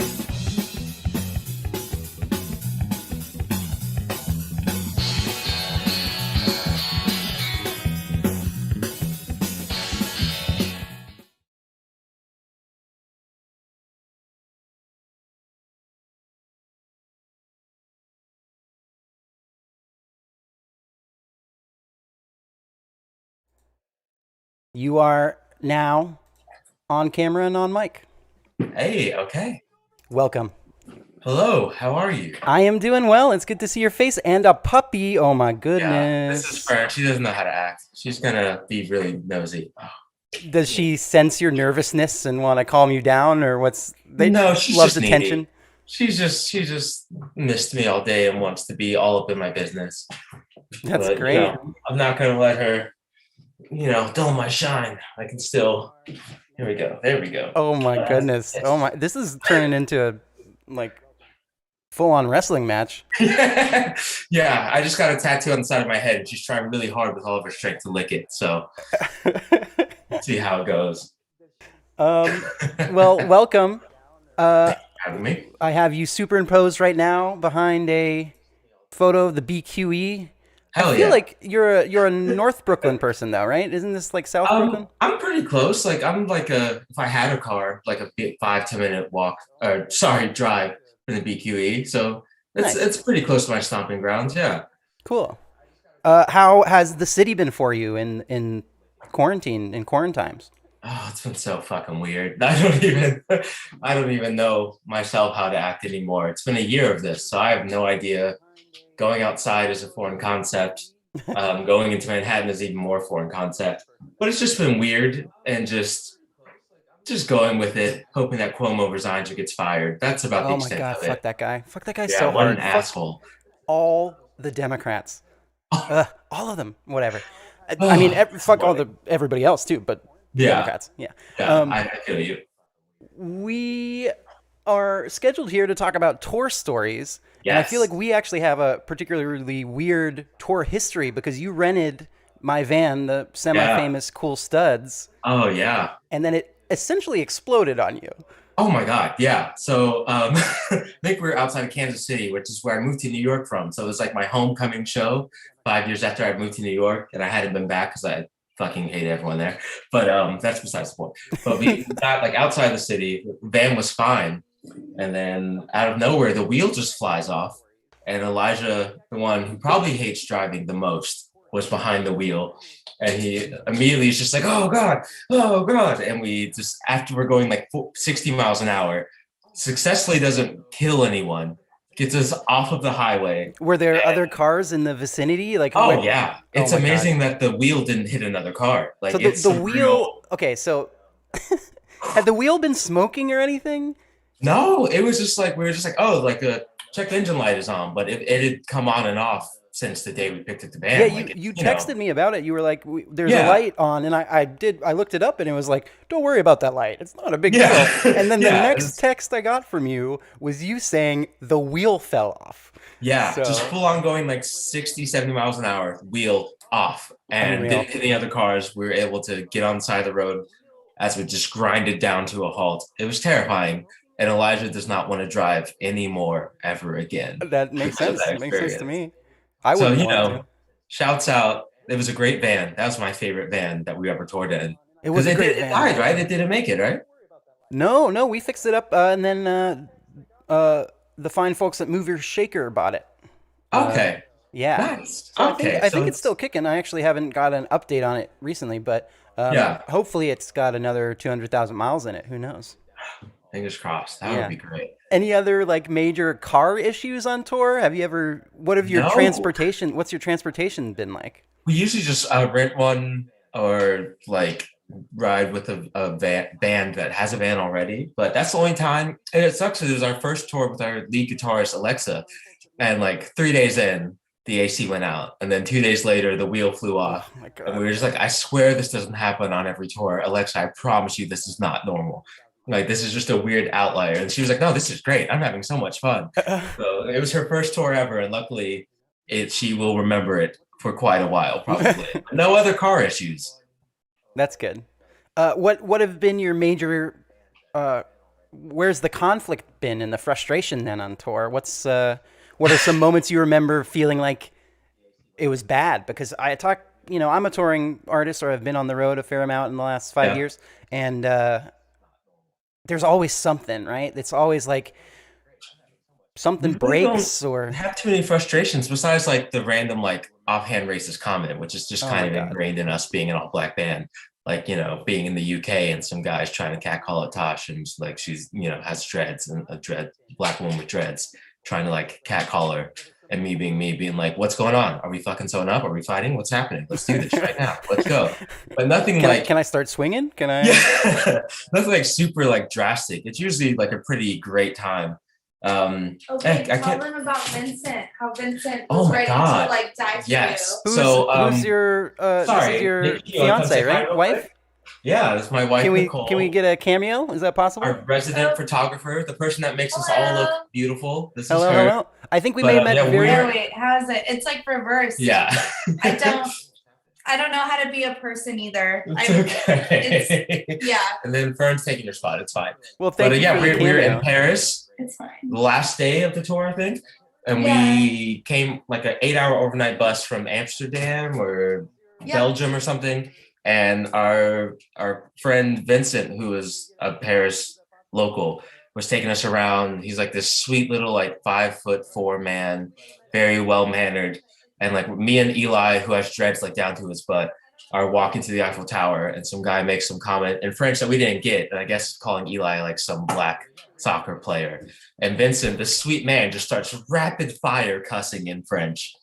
Nice. And then English, and then back to French, and then English some more, and then finally just topping it off in French, and then just be like, "You're ignorant, blah blah blah, French language that I don't know. Fuck you." And then we're just like, "What are we fighting? I'm so confused." And maybe I was just like, tell us what to do and we'll do it. And it was the most French thing I've ever seen in my life. Then we went to the Eiffel Tower and chugged a warm 60-ounce beer that we got like 3 days prior in Germany, and it was all good. That's probably the most acrimonious time we've had. Drinking a German beer in front of the Eiffel Tower after almost getting into a fight. That's that's a quality tour story right there. Yeah, for sure. It was a time. How was the food in Europe? Oh, it was amazing. Probably the best part about touring in Europe is just the food. You'd be like, oh, we can only give you like breakfast, lunch, and dinner, but we can't give you breakfast the day that you leave. And like, we're going to make you like this whole platter of food. Like, sorry, there's not more. Like, it's so nice and generous everywhere that we went. It was insane, some of the meals that we ate, and then being like, oh, that's all we have. And us being like, this is all you have? This is amazing. We love this. Anything you remember eating that you hated? I feel like I asked Calyx this and honestly, no, nothing comes to mind.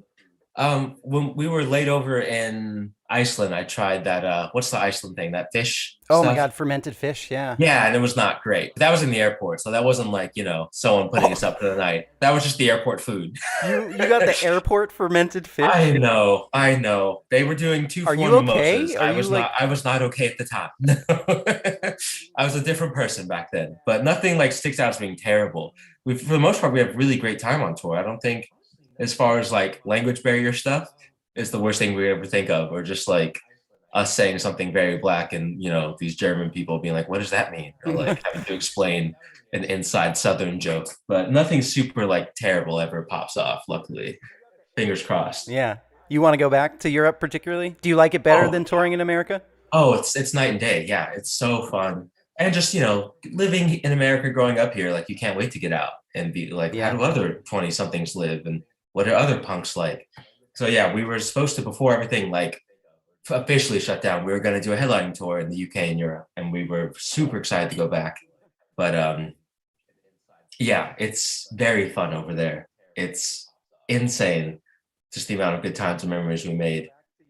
So maybe you might end up being a German citizen or something like that. Sounds like. At the rate that this country is going. That's exactly how I feel. I'm like, I can't wait to move to the Philippines personally. No, it's either like get the fuck out of here or like convert a bus so we don't have to pay rent and we can just enjoy America and not have to worry about the 1st and the 15th and fucking landlords and all this dumb shit that's just super colonial and unnecessary, in my humble opinion. It just feels it feels like my entire life I've been unable to escape the legacy of imperialism and capitalism and colonialism. Yeah, it's a bummer. It never ends. It never ends, but you're fighting the good fight, and I appreciate the hell out of it. Do you want to talk about your new song at all? I love it. It's pretty horny. It's pretty horny. Yes, it is. Yeah, I just have been missing that part of New York of just like going out, meeting new people, maybe having the courage to ask someone for their number, but most of the time like a Tinder date or something like that. But just, missing that whole like, it's like 70 degrees. It's about to be June. It's nice out. I'm wearing shorts, shorter than they need to be. I feel good, feeling hot, and just missing that time in New York history. Yeah, I just really feel like a lot of people just need to remember what going out and what's that Pharrell song? Get Lucky. Hearing that playing through the cars or some Lady Gaga song, like Daft just Punk. Summer, R.I.P. to Daft Punk. But just that feeling of I just turned 30, so that feeling of being like 20s and just like ready for whatever. It's summer, let's fucking go. I hope that feeling comes back. I know I miss that feeling as well. Yeah. So the song, I like the song a lot. You also released another single earlier in quarantine. You had a really excellent live set recently. Yeah. Baby's All Right. You're killing it and making some cool art in quarantine. Thank you. I see it. It's fucking cool as fuck. Thank you. I think we have to bounce on out, but any final words of advice, or something you've learned from the past you'd like to share with me and the audience? I think for me, a big thing that I've been trying to work on, especially in quarantine and being forced to slow down, is to slow down. There's so many times, especially for me, like booking the tours and setting up all of our photo shoots and music videos and being the person like that's behind the scenes. I'm so busy trying to make sure everyone's having a good time, or like Alexa on her first tour having a good time, that I don't really sit and enjoy it myself. So slowing down, if you're like the person that books in the band or you're the person that drives a lot, just being like, take a second and look out the window and be like, wow, I'm really in New Orleans with my best friends, or I'm really in Paris with my best friends.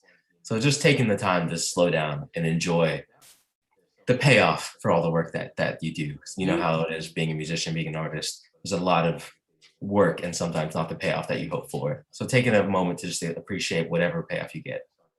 I think that's great advice. I think it's very hard for artists to sit in their accomplishment, or take compliments on work that they've released in the past. So I think that's great advice. Thank you so much for joining us, Eric. I hope thank you for having me. We get to drink a beer together at some point in the future. That would be wonderful. We're going to make it happen. 2020, I'm not going to say 2021, but 2022. Fingers crossed. Fingers crossed.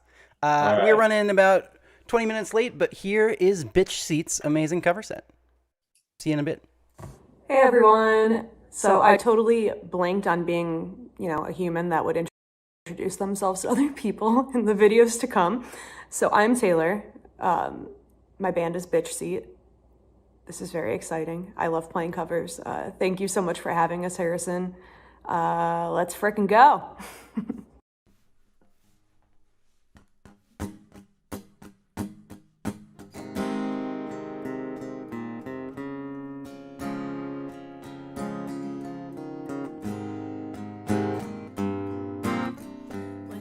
Down in trouble and you need some love and care,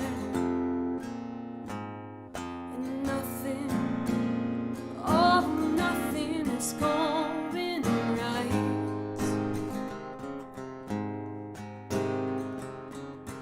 Close your eyes and think of me, and soon I will be there.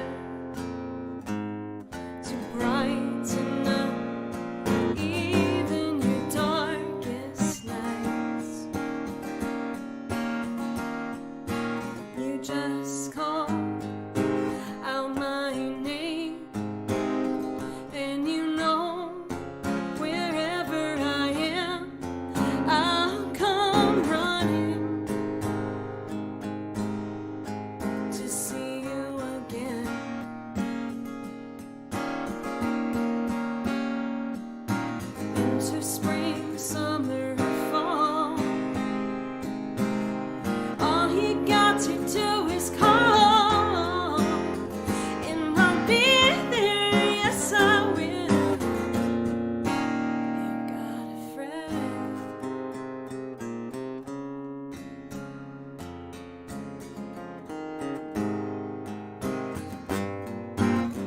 If the sky above you grows dark and full of clouds, that old north wind begins to blow.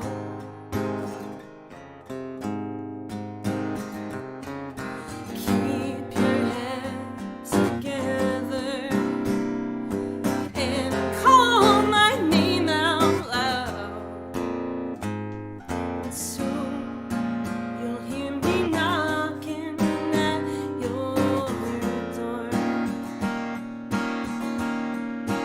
You just call out my name, and you know wherever I am, I'll come running, running, yeah, yeah, to see you again.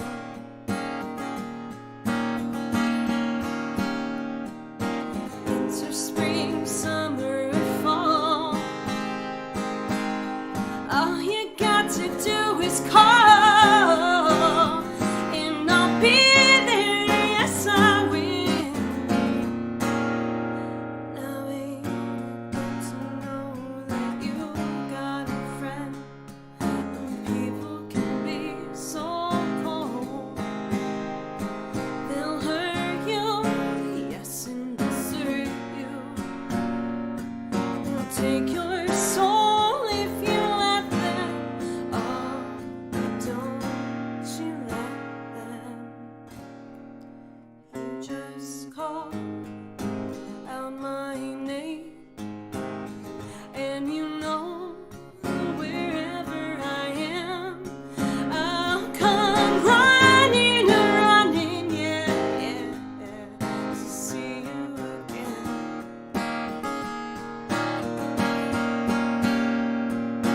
Winter, spring, summer, fall.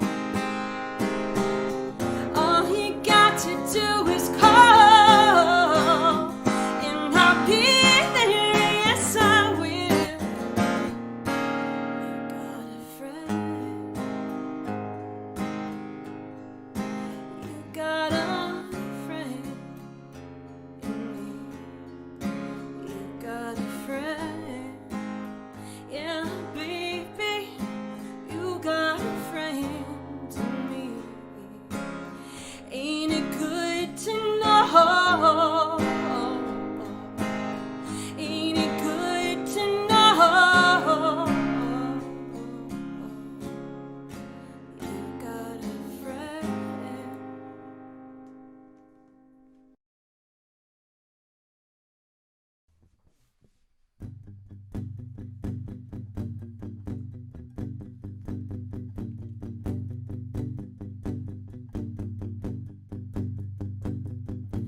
Please, baby, can't you see my mind's a burning hell? I got razors are ripping and tearing and stripping my heart apart as well. Tonight you told me that you ache for something new, and some other woman is looking like something that might be good for you.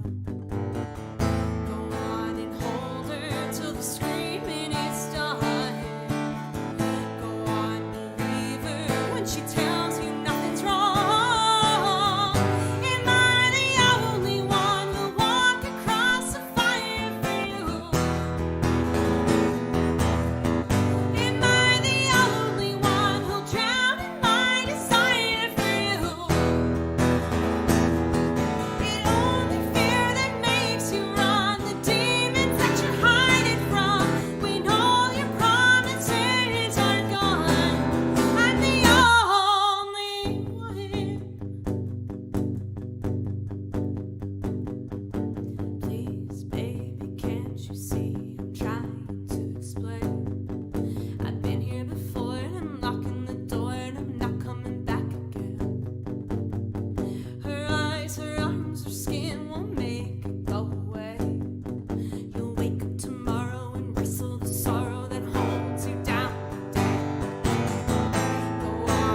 one.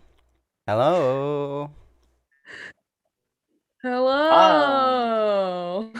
Welcome, welcome, welcome, welcome, welcome. Welcome, friends. We were just talking. Can everyone hear us? What? I think so. Hopefully, everyone can. Oh, nobody. Nope. Oh, yep. Okay. This is clearly a experiment on my end as well tonight. So, thank you for your patience. What's up? The audience can see us. They can hear us, and let's talk touring. Let's talk turkey touring. Yeah. What? So let's talk. First, hit me with your tour history, general tour history. Well, Long Neck as a touring band, we went on our first tour in 2016 before we'd released any like real studio albums. I would argue that The Heights is a real and wonderful studio album that I did not have the pleasure to play on, but that Lily wrote some really great songs on. So that's just my opinion, though. Just one man's opinion. Oh, thank you so much. Yeah, like we went on a big tour, like a week and a half long tour in like New England for like a week and a half with Goblin Jr. As that was like our first tour, maybe like 2016.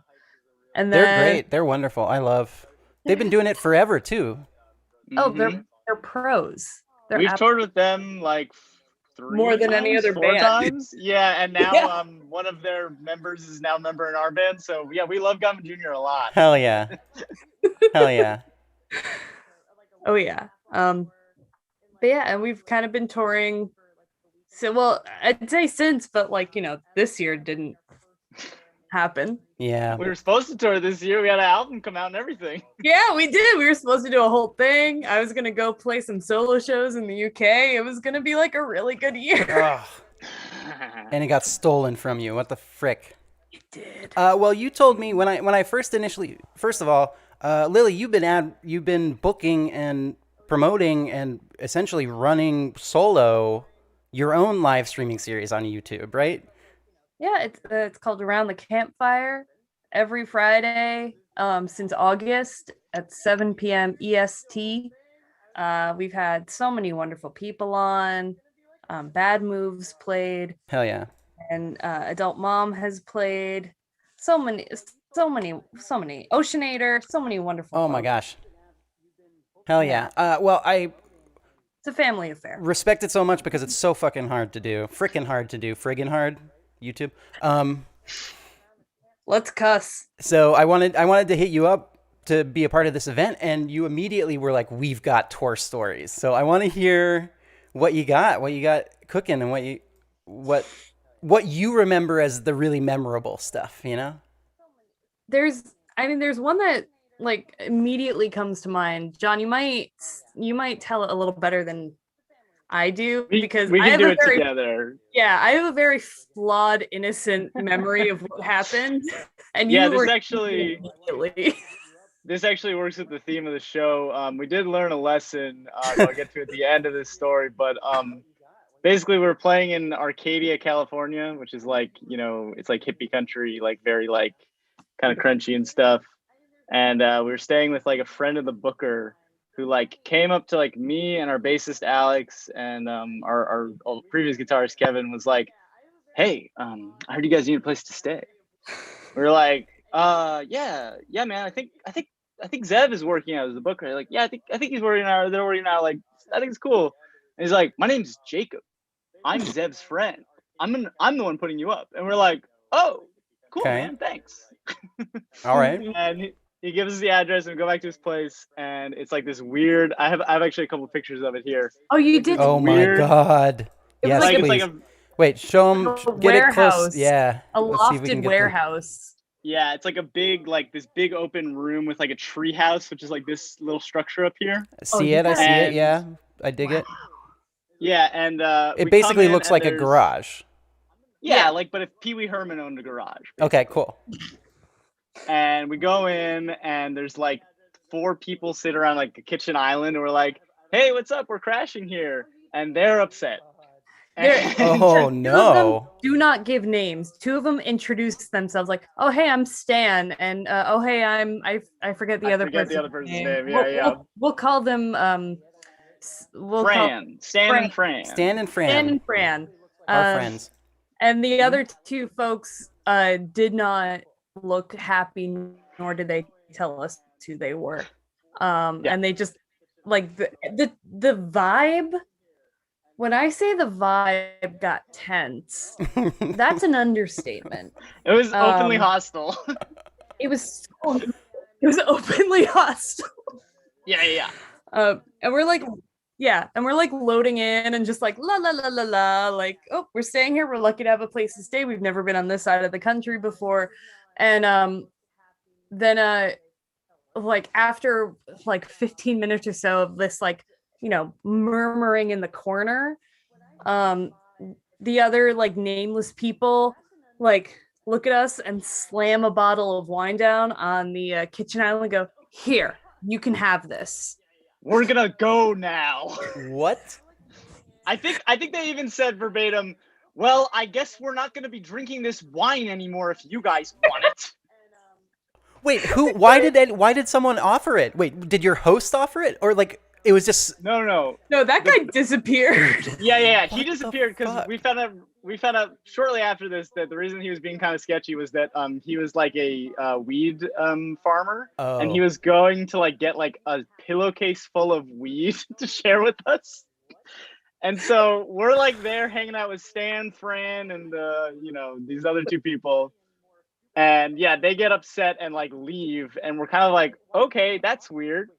And then this is where the stories kind of diverge a little between like Okay. my perspective and Lily's, because I'm like looking around the room and I'm like, what's this big wooden cross doing in their living room? That's strange. Okay. And then I'm like, what are all these like chains and whips and stuff? They're a fucking cult. Are they a cult? No, not quite. Not quite. Okay. So there's also, we should say, one of the things that was said to us was like, "Oh, you're gonna stay at so and so's place. You're gonna have fun there. They've got a swing," and we were like, "Ah, cool. That's awesome. Cool, man. Swing in the house. I love it. Love it." So as soon as these strangers leave, Stan turns to us and goes, "So the show was good?" We're like, "Yeah, the show was, you know, It was all right. It was fun, you know, it was a good time. It was cool. Yeah." There's like a beat, and they go, "Show was a lot of fun." Yeah, man. We just said that. Yeah. Uh-huh. Yeah. And he goes, "All right." And then he's like, it's like, you know, God closes the door, he opens a couple of windows kind of vibes. Yeah. And we're like looking around and we're kind of like, there's like a lot of sex toys in this apartment. Oh no. I mean, and yeah, no, Lily does not clock any of this. And like, I'm kind of like, oh, we just interrupted people about to have group sex. Oh yes. Okay, that makes perfect sense. Close to a cult. Maybe a sex cult?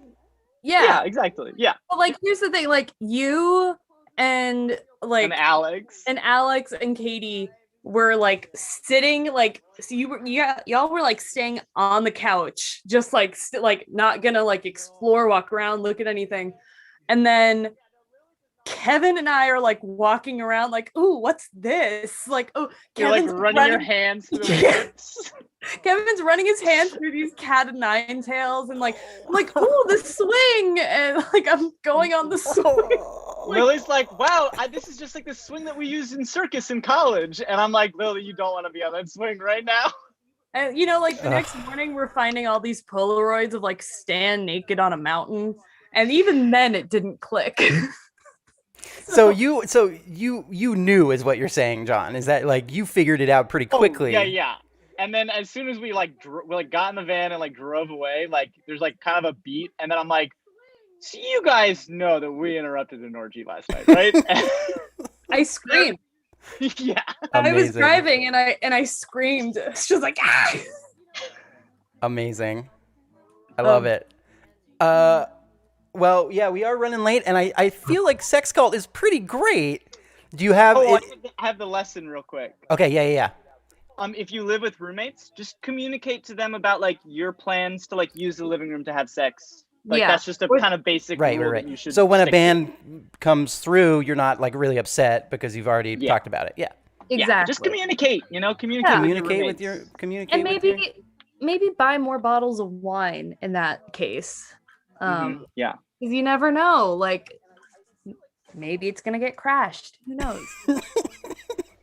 Thank you so much for this drunken story time. Do both of you want to give us some another piece of advice, something you've learned from the past as we bounce on out? Have fun. Drink water. Cheers. Yeah. And drive safely. That's a good one. My advice is buy this record from us because I have a lot of Bye. copies that are sitting under my bed because we had an album self-release on a year that we couldn't tour. Okay, bye everybody. Bye. Later. Bye, world's greatest dog.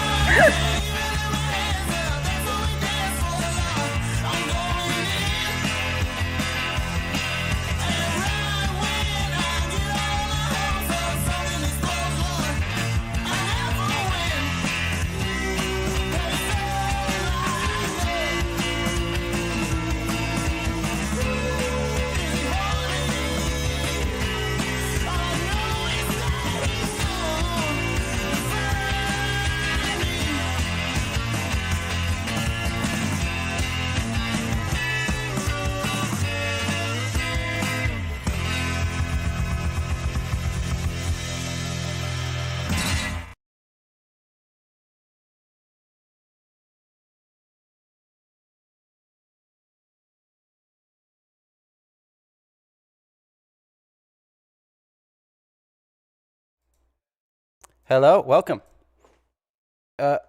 Our friends here are off mic because we're about to listen to music and audio is hard. But we're about to watch videos together, and audio is hard. So to start, first of all, I gotta say, this was one of the most haunting and beautiful videos I've ever seen, and it transformed me. So thank you for that. Let's go. Hey, Brock! What do you want, Colby? You've been cheating on my girlfriend with your girlfriend. We Wait! can talk about it during or That doesn't after. even make any sense! You've been cheating on your girlfriend with my girlfriend, Samantha, my beloved! Hey, listen, buddy. I don't know what you're talking about. Oh, I think you do! No, I genuinely don't know what you're talking about there, Colby. Oh my god, it's so You loud. I'm so do sorry, know audience. what I am talking You about. sent me like the world's Brock, loudest YouTube Colby, I'm video. not kidding. I seriously just don't know what you're talking about. Cut the games, Brock. For the last time, Brock. Your name isn't even Brock. It's Colby. Okay, whatever. I'm leaving. Wait. Love it. Brock, you're tricking me. Oh, dang it. You called my bluff on that one, Colby. Your girlfriend is cheating on you. With me. I've come here to kill you, Brock. Oh, yeah? Yeah! Would you like some truffles? I laced them with poison. No, of course not. Why would I do that? You might want to try one, Colby. Wait, that's my name. Okay, maybe. What kind are they? They're Guadalbanian. Well, if that's the case, why don't you go ahead and give me one?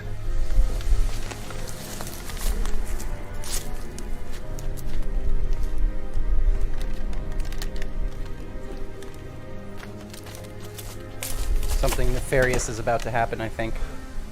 How's the truffle, Brock? Well, I seriously regret eating that truffle. As I know you've laced it with poison, but it is very, very good. How about I try one of these? Oh, it's starting to eat away at me. Oh, I can feel the poison, Colby. I can feel the poison. Ah! Wait a minute. I poisoned these. Oh, I can feel the poison, Colby. I can feel the poison, Colby. Oh, what the heck, Colby? You earned it. I love his smile.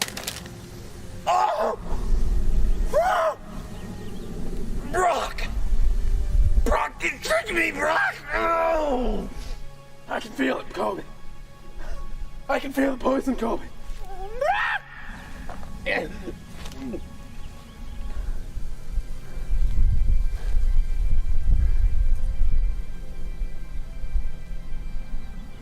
Oh, okay. Well, they're dead.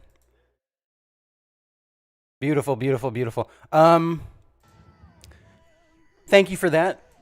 You're very welcome. I think if anyone hasn't seen that, you're also welcome. Because I feel like everyone needs to see that. Balloon shop is something that everyone needs more of in their life, especially during these times. Right. Yeah. It is, yeah, it's beautiful. Haunting, I would say, for sure. Haunting, okay. I assume the two of you are siblings, correct me if I'm wrong, right? Yes. All our and I assume you watched that in your formative teenage years and memorized every single line. Memorize every single line, maybe not, but definitely watched it in our formative years a lot. Yes. Nice. Yeah.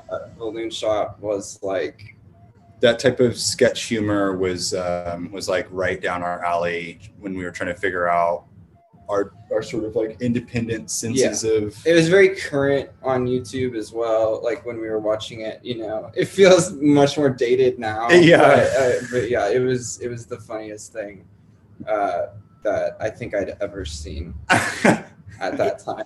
It reminds me so much of like the kind of insider baseball talk that happens on tours where bands just like encounter these jokes and they just like stick with them. Yeah, it does a have lot of like inside jokes and just so self-referential and everything is great. It's truly beautiful. I'm sorry I can't send you the audio like I had originally planned. Do you want to, for this next video you sent me, do you want to cue it up and press play at the same time? Yeah, we can do that. Cool, let's do that. Let me get it ready to go here. Just a second. Great. I did want to say, too, that your Twitch set that you sent to us at the Alternative was one of my favorites that we got to show. Oh, wow. Thank you so much. Nice. Is that the one with the Q&A and that we did? Yeah, the Q&A and the subtitles. That was really fun. That was super fun. Record Setter, your record that came out last year, right? Last October. That's so weird to think about in those terms. But how long ago does it feel like? Like a month ago. Pretty recent, but also really long. Yeah. 3 years ago. It came out in November, early November. How do you feel? I know this is a loaded question. There's a bug in my room. I know this is a loaded question for a lot of Screamo bands, but how do you feel about the Screamo label? Screamo label. I mean, I embrace it. You embrace it? I always liked Screamo, and we grew up on it. And lean into it. Yeah, yeah. I like Screamo music, and for a while we weren't a Screamo band. Whenever we first started, we were more punky, I guess, and we started shifting, and then with this one, it was kind of like, I just want to make a Screamo record. So the fact that people call it a Screamo record, I'm like, yeah, cool. We'll take it. That's good. That's good. We'll see in 3 albums if you're like, Screamo was so 10 years ago. And we are not Screamo. No, stop calling us Screamo. Don't call us Screamo. Cool. Well, let's watch this other video. You ready? Press play. You want a 3, 2, 1 this? Yeah, let's do it. Okay. 3, 2, 1.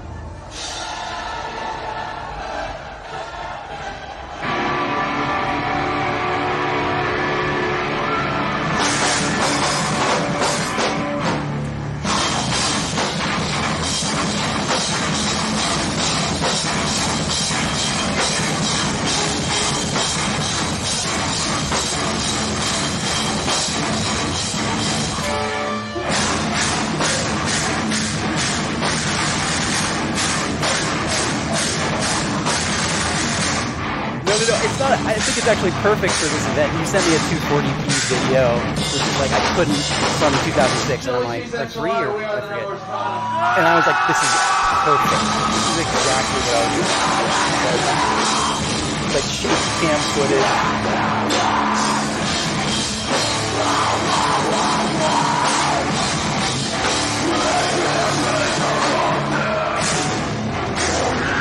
Back in the day when you were younger, were you in the room?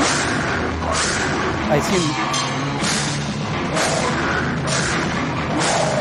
you have seen him a few times, but not at this time.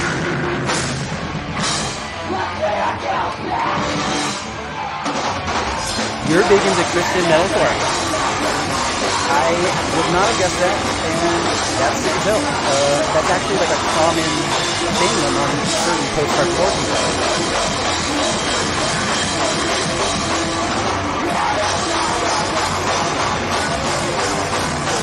Grew up super religious thing here. I'm having trouble listening to you and the song.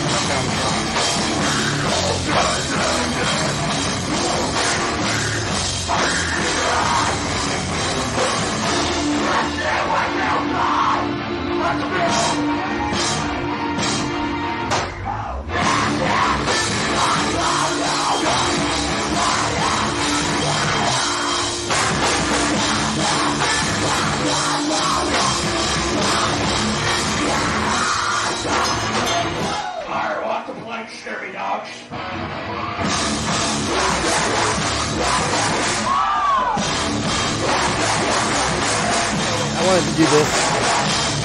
One of the last sets of the night.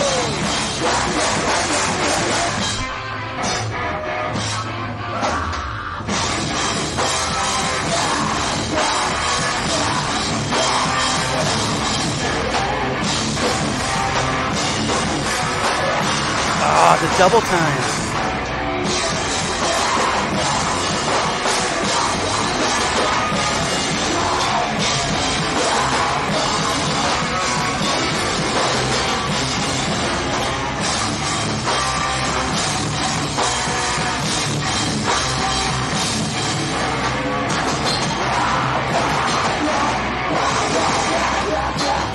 He looks like he walked out of the OC, to be honest.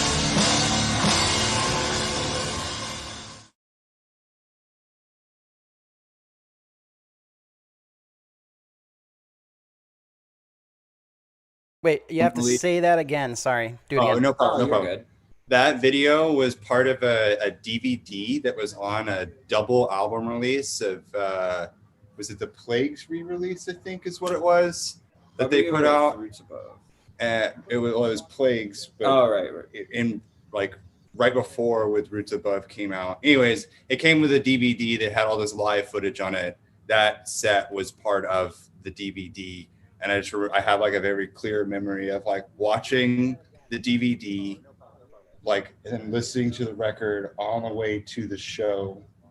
We saw them open for Under Oath. Yeah. Under Oath. Yeah. Yeah. So Cool.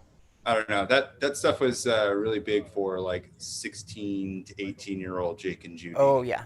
Are they Christian? I don't know them almost at all, but they're from Denton like you are, right?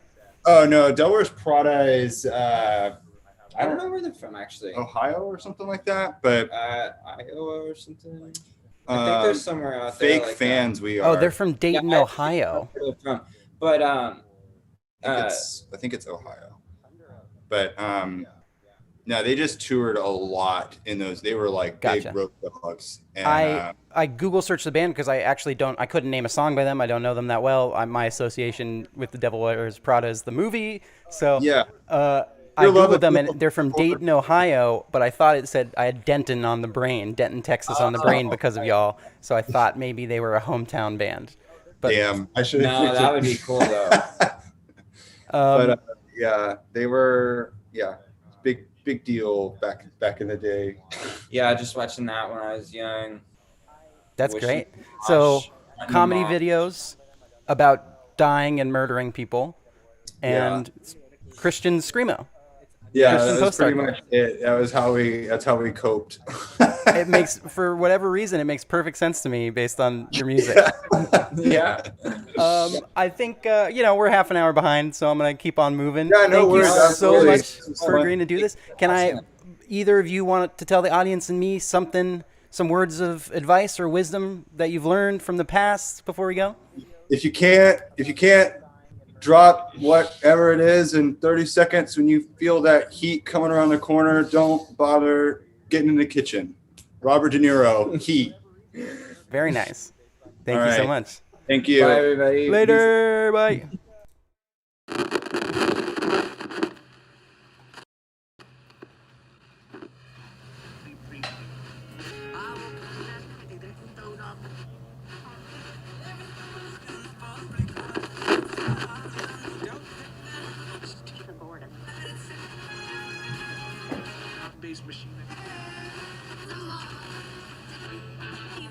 Shoes from Skechers.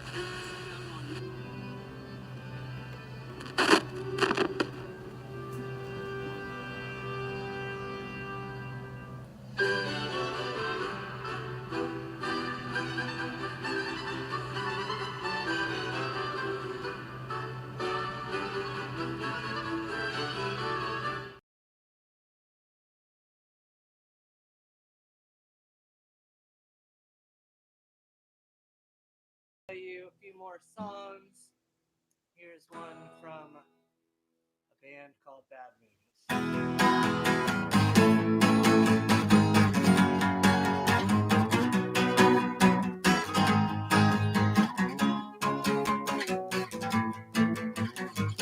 I was backed against the traps of my teenage plan. I was stumbling over gaps and feeling beat up again. I was staring down the corpse of a lifelong dream. I was willing to get back on the feet again. And I was walking through my life and feeling sick, that's when I wanted to find myself repeating wild stories to friends. Always searching for a notion that resembles a hope. I was standing on the verge of something good, I don't know. On the verge of something, oh.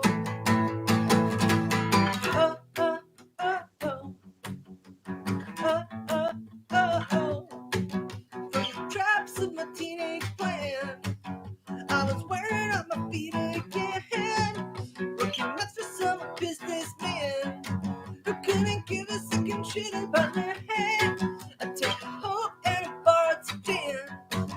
And I ride out to the street, that's when I'll be pulling up to some suburban pharmacy. And I'll be begging them to tell me something. I was closing up the bar every night and then I was waking up each morning around 6 a.m. I was driving to the doctor and then back again. You know they never seemed to have any good news for me then. I was walking through my life and feeling sick, that's when I started plotting out a course to get free again. Making payments to some psychopath businessman. Started thinking that I might be on the verge of something. On the verge of something. Oh, oh, oh, oh, oh, oh, oh. Oh, oh, oh, oh, oh, oh, oh. Oh, oh, oh, oh. Oh, oh, oh, oh. Oh, oh, oh, oh,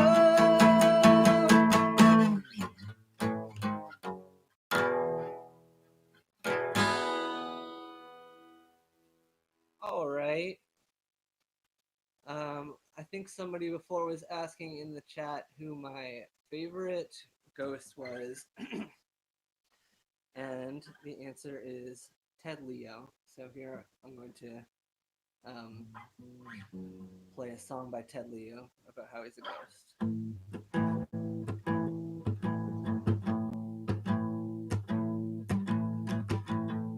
I'm a ghost, and I wanted you to know that it's taking all my strength to make this toast. I'm a ghost, and I want you to come close, 'cause I don't want you to miss me and misquote. I'm a ghost, I'm no one of any note.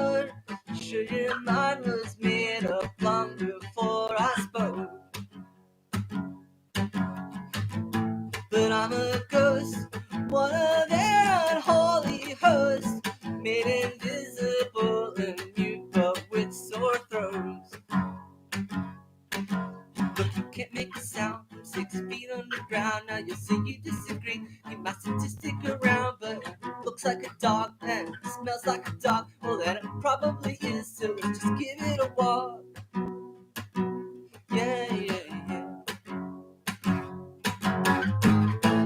I'm a ghost, so it don't matter what I know, and you won't mind if I don't speak comme il faut.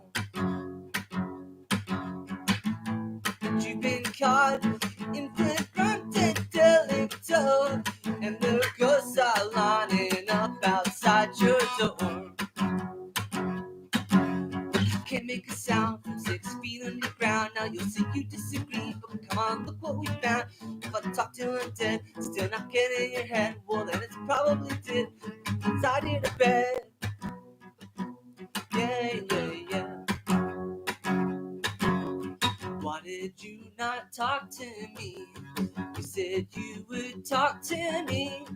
You could always talk to me back then. Yeah, yeah.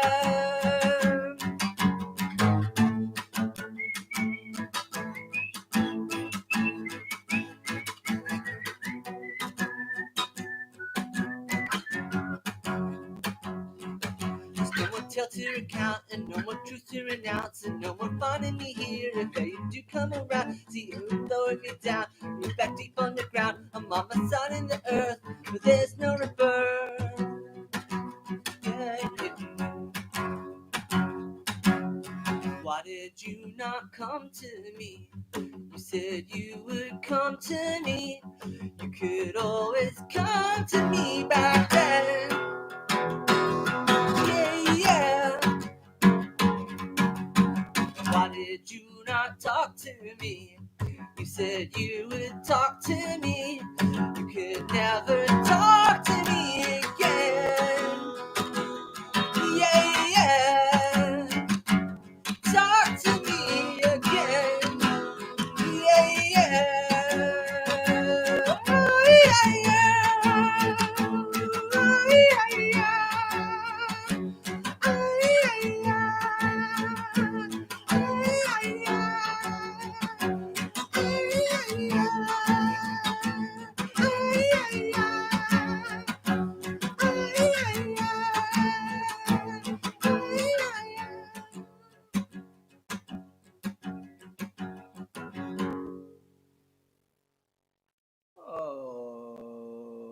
okay.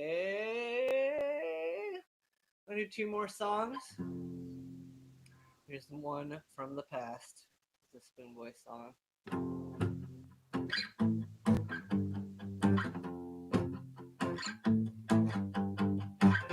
I thought again about your Eric.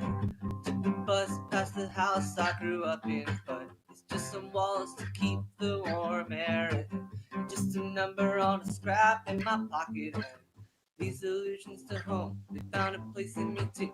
Used to long for some warm insulation, but grown accustomed to the cold wind blowing in my room. Singing,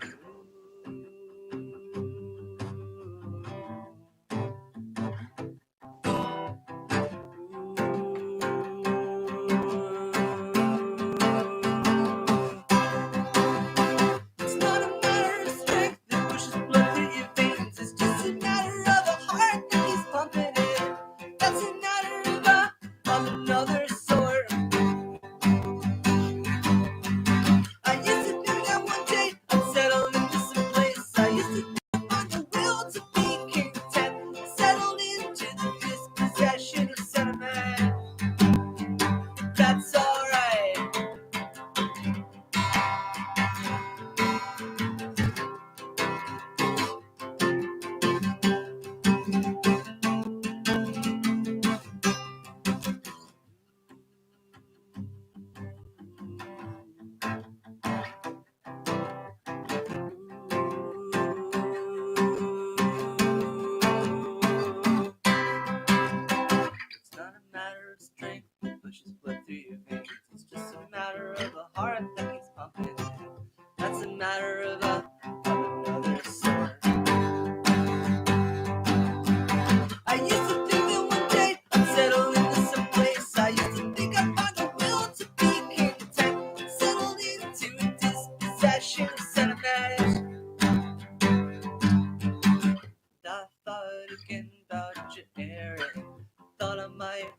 fold your number, yeah. Thought about your voice, I could hear it. Thought about the pain I might put you through. I thought again about you, Eric. I thought again about you, Eric. I thought again about you, Eric. All right, we'll do one more song and get into a little better tune. Thanks so much to the Alternative and to Harrison. And I'm the Ghost of Music Past, but I also go by David Combs. And here's one more Bad Move song.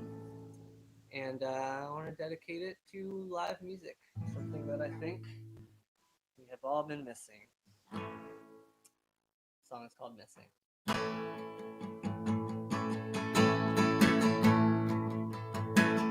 I was a fool just running around on my own.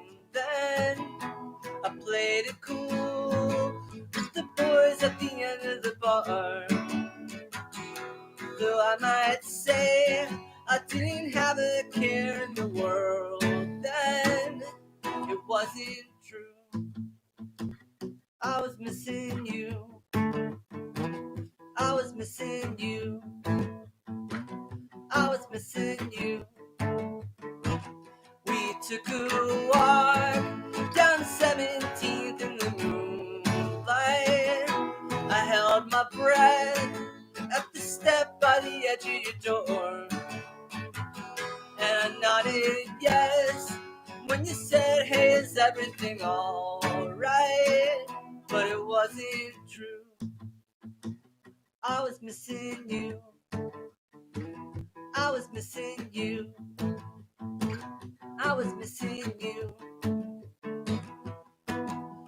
Something inside told me I shouldn't do things that set my heart racing. Dreams I held to wrap them up tight, hid them from view, and gave them a name I called Missing You. Every cop in the city, and the family I knew, the church and the pastor all said I shouldn't do. Their pleas for contrition just couldn't break through. Not one of them stronger than missing you.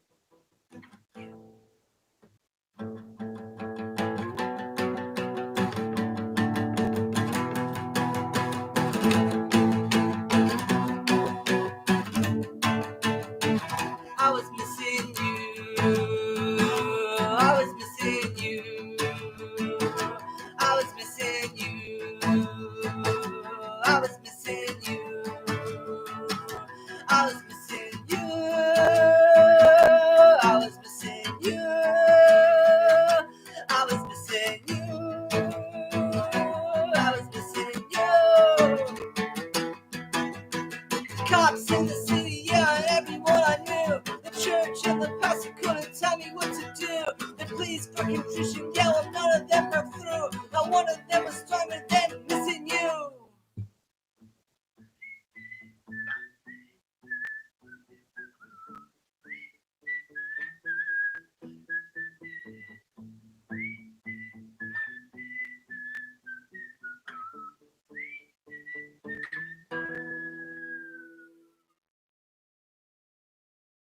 Thank you.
Thank you, everyone, for tuning in. I'm going to play one quick song, and then we're going to get out of here. This was clearly an experiment, trying a bunch of new things. I hope you enjoyed it. We put a lot of effort into this. A lot of people did. I want to thank Harry Marker. I want to thank Harry's friend, who I've never met, Alex Tracy, for making that beautiful PowerPoint. I want to thank Madison Houghton for doing promo art, and Molly O'Brien and Tyler Holland for making transitional videos. I'll be right back.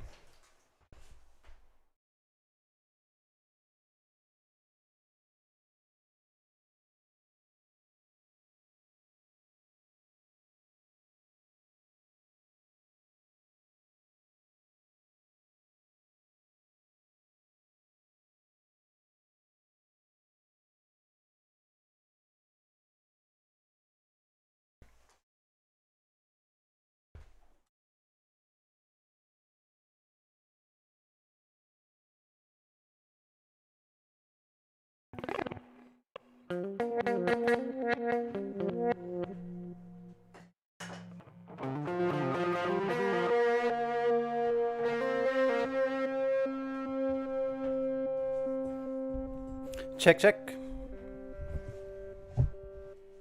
This episode is dedicated to Sophie, who is an artist that I didn't know, got no coverage in the alternative, but who passed away recently. And her music has so much fucking joy in it.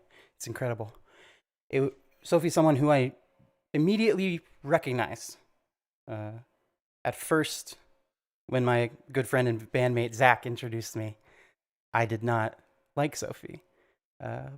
But now it's clear how ahead of its time it was.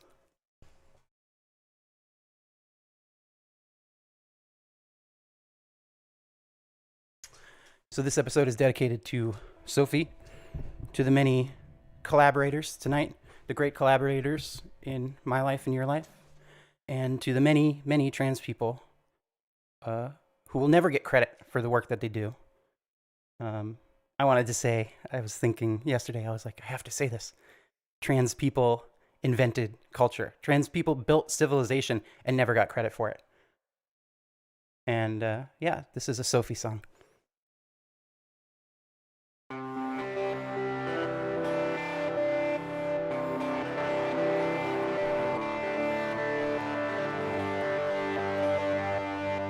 Needs a little more juice, right?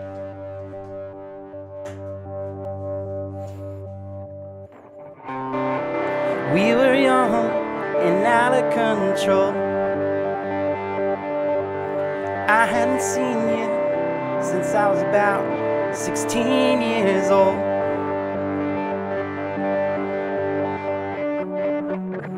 But you called me up the other day. I was surprised, what could I say? And your voice exactly the same. And it makes me feel just like we never said goodbye. When you spoke to me that way, just like we never said goodbye. We went out the very next day. You still remember my favorite place.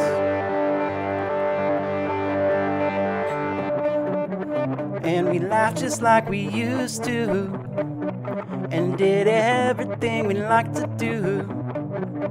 Now we're holding hands and running, and it makes me feel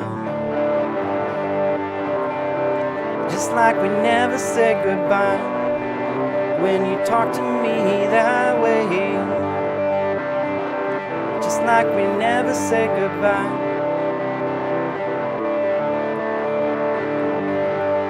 Still got that glint in your eye, like you did the very first time. Just like we never said goodbye. Just like we never said goodbye. Thanks a lot.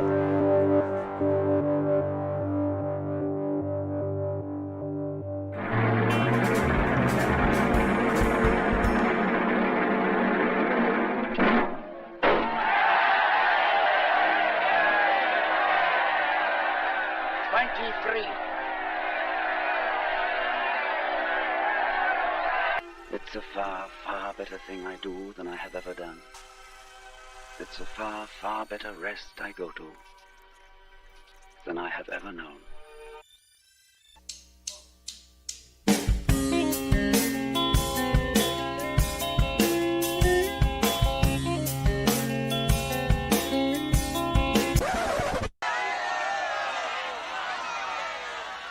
It is a far, far better thing that I do than I have ever done. It is a far, far better rest that I go to than I have ever known.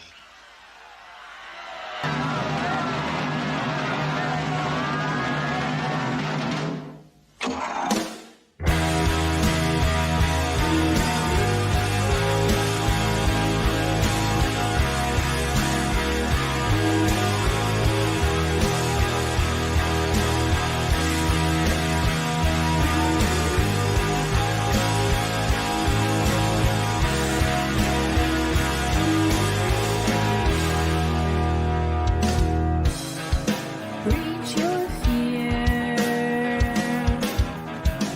and soften your skin. You're restrained and afraid of rejection. Surround me with divinity.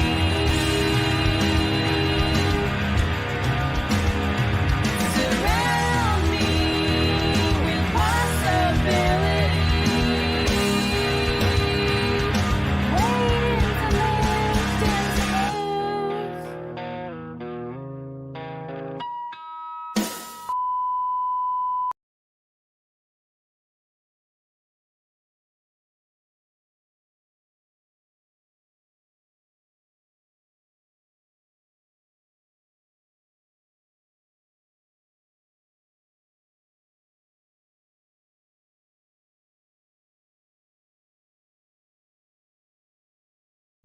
Ask your mother for you. She told me that you was too young. I wish, dear Lord, that I never seen your face. I'm sorry you ever was born. Irene, good night. Irene, good night. Good night, Irene, and good night, Irene. I guess you in my dream. Sometimes I live in the country. Sometimes I live in town. Sometimes I have the great notion to jumping into the river and drown. Irene, good night. Irene, good night. Good night, Irene. Good night, Irene. I guess you in my dream. Stop rambling and stop gambling. Quit staying out late at night. Go home to your wife and your family. Sit down about a fireside bright. Irene, good night. Irene, good night. Good night, Irene, and good night, Irene. I guess you in my dream. I love Irene, God knows I do. Love her till the sea runs dry. If Irene turns her back on me, I'm gonna take morphine